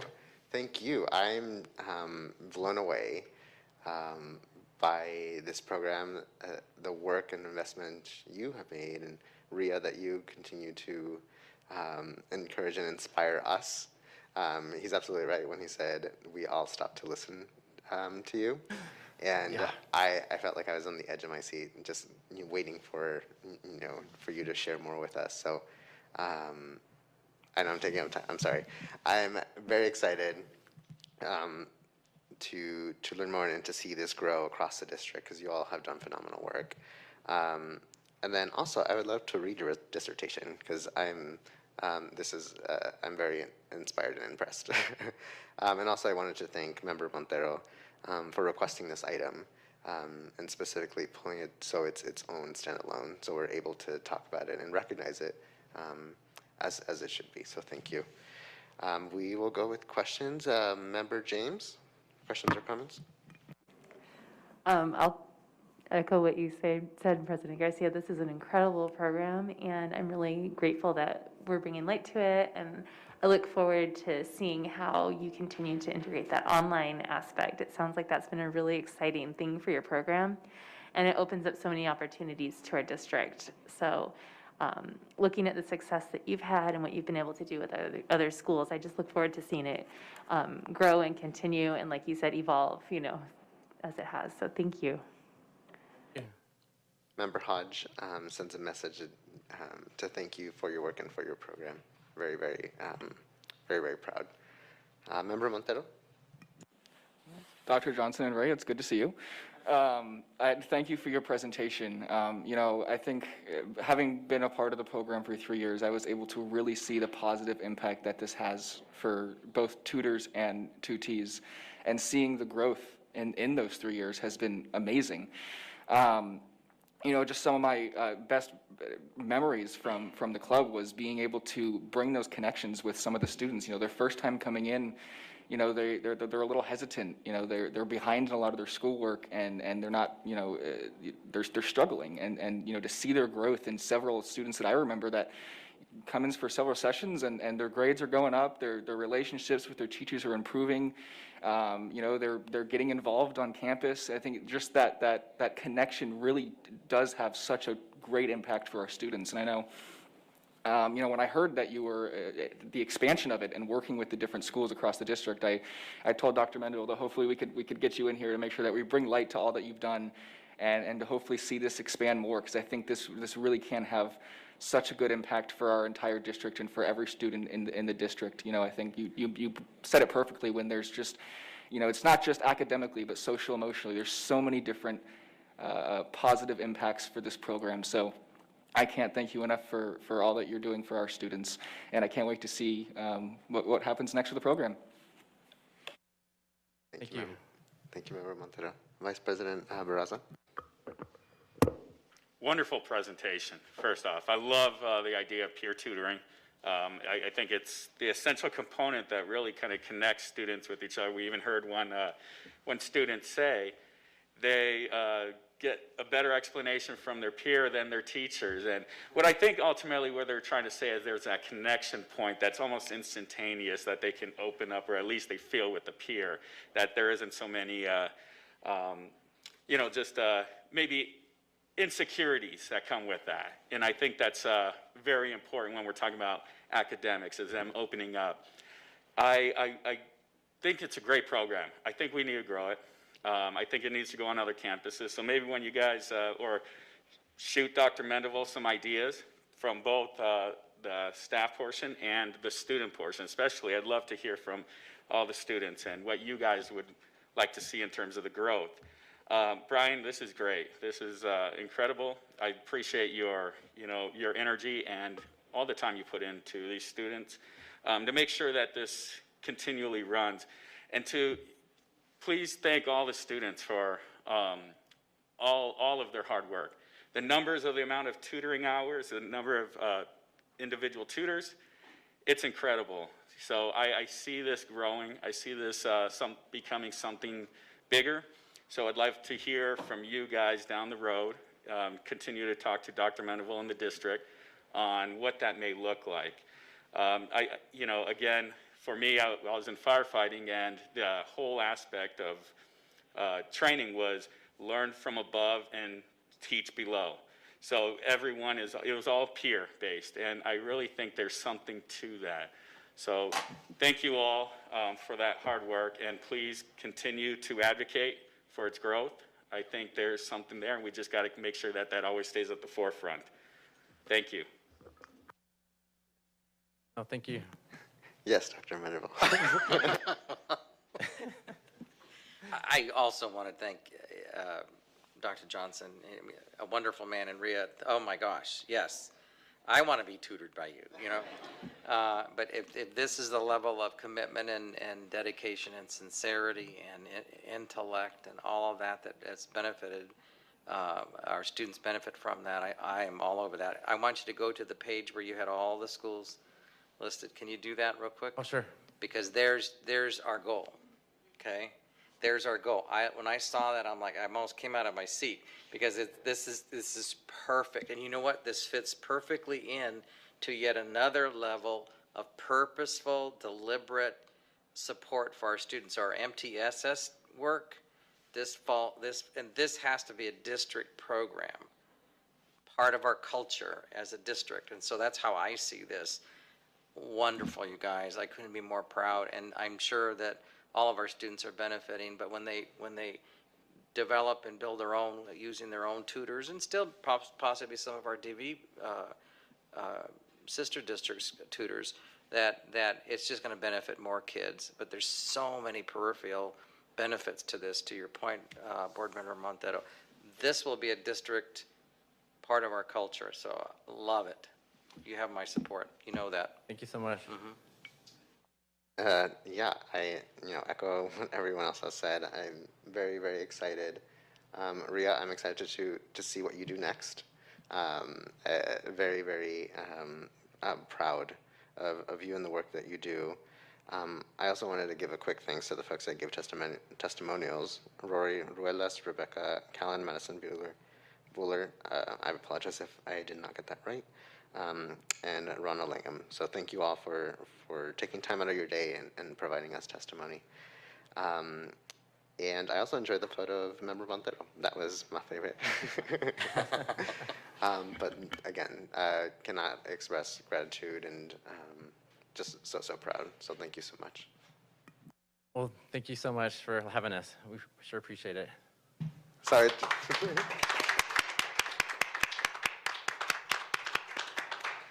Sorry it took this long to get you on and wait until the end.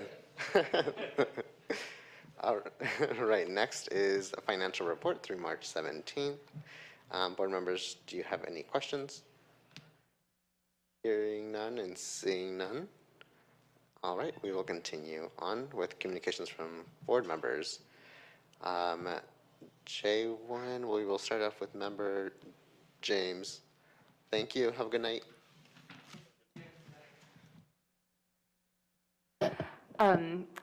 So a few things, or a lot of great things going on. One, of course, being that a lot of our kids are back on campus, and it was amazing to see some of the campuses last week, see students, see teachers, and watching that adjustment, and it just had a really positive feeling, I would say, overall. Watching kids eating lunch together and really being very respectful about mitigation strategies and masking up. It's evident that everybody wants to be there. And I'm excited to see more schools. I'm going to be going to a few orchestra programs and working with some kids and getting some, a little, smaller sectional time going on. So that'll be fun to be able to get that teaching in this week and next. And I also wanted to say congratulations to Rodrigo Palacio at Tempe High School. He was awarded the Esperanza Award today and was surprised by his family, staff, and camera crews. And to say he was surprised is an understatement, I think. But he is so deserving of this award for his leadership and his teaching abilities. So I'm very excited to learn more about that and share more about that later.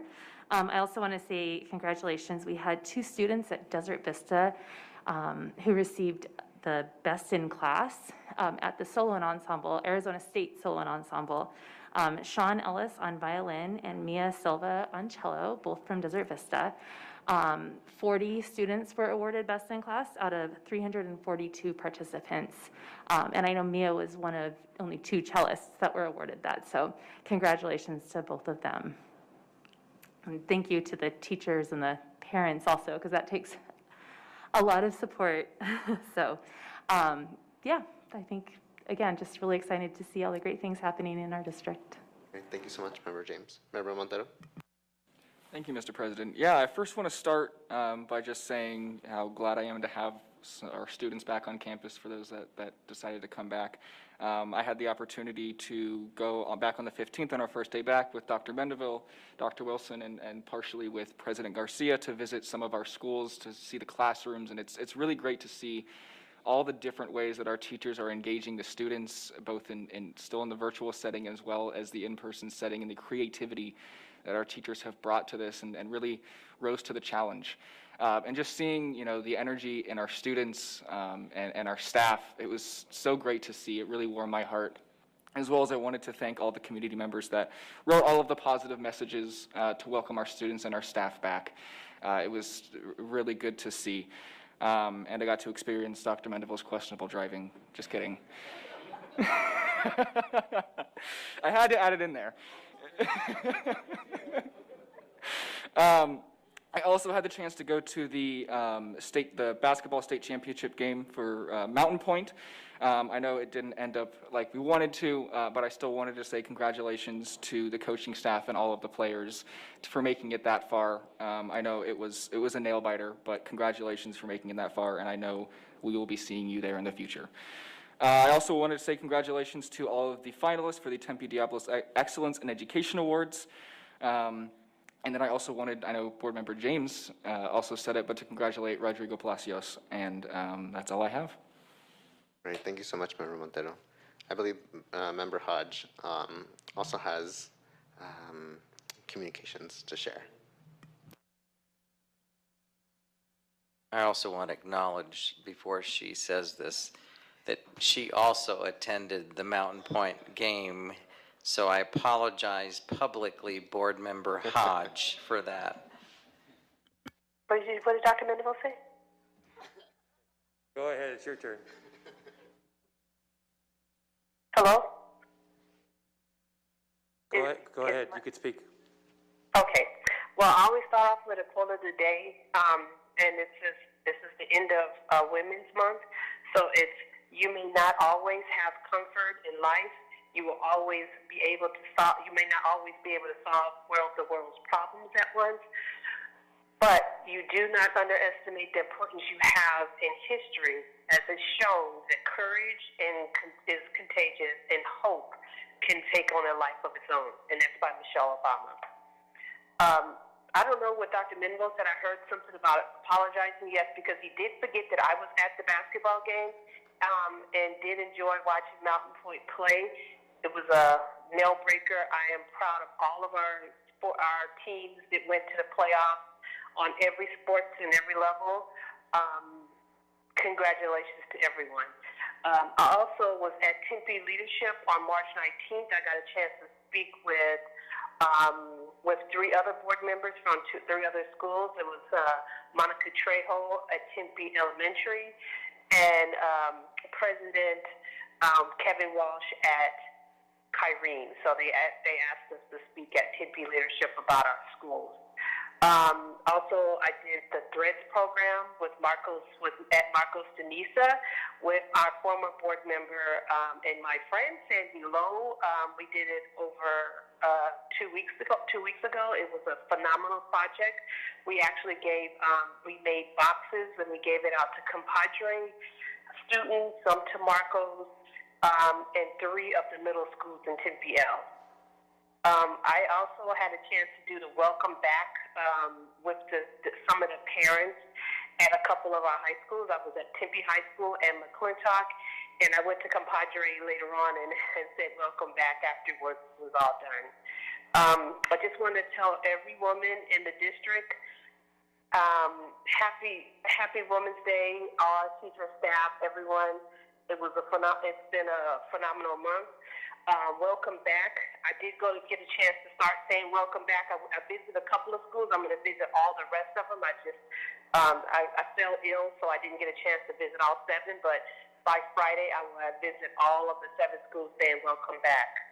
And I just want to end my saying, I just wanted to highlight one person in our district for Women's Day, and we have so many phenomenal, but I want to highlight one person who is not just a phenomenal person in our district. She's our associate superintendent, but she's also one of my dear friends, and I love you, Dr. Wilson. I wanted to say that out today, and happy Women's Day, and happy for always standing next to me and giving me the best advice, and always giving me when I need my black girl magic, and I love you. So I just wanted to highlight you today. And thanks, everyone, and you guys have a wonderful rest of your week. Thank you so much, Member Hodge. Vice President Barraza. I'll be very short. I think everyone hit on the sporting events and the openings. I do want to say that I appreciate how everyone came together, and it was a really great start to the fourth quarter, and everyone coming back, so much excitement. The teachers are excited to see their kids. It's been such a long year. Students, they're ready to just continue to hit the ground running. It was the right way to start.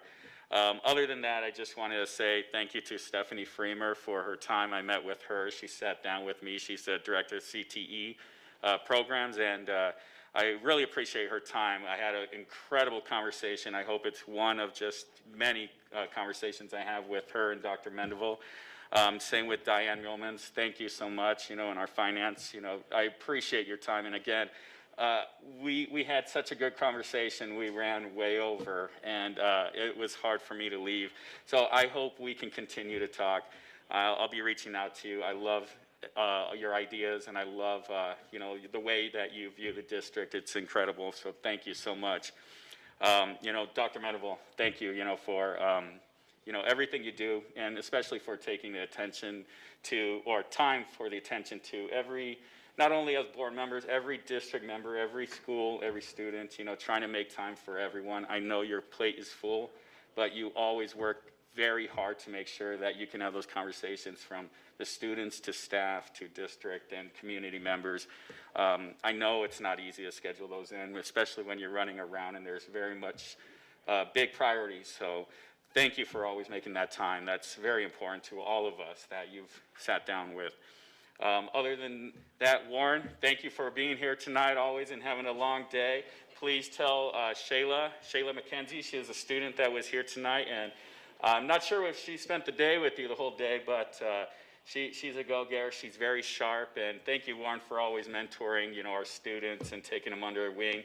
She's learned so much, at least, from what I've seen, and you continue to open her eyes. So I appreciate the mentorship you have with students. So thank you, everyone, and hopefully, have a great fourth quarter.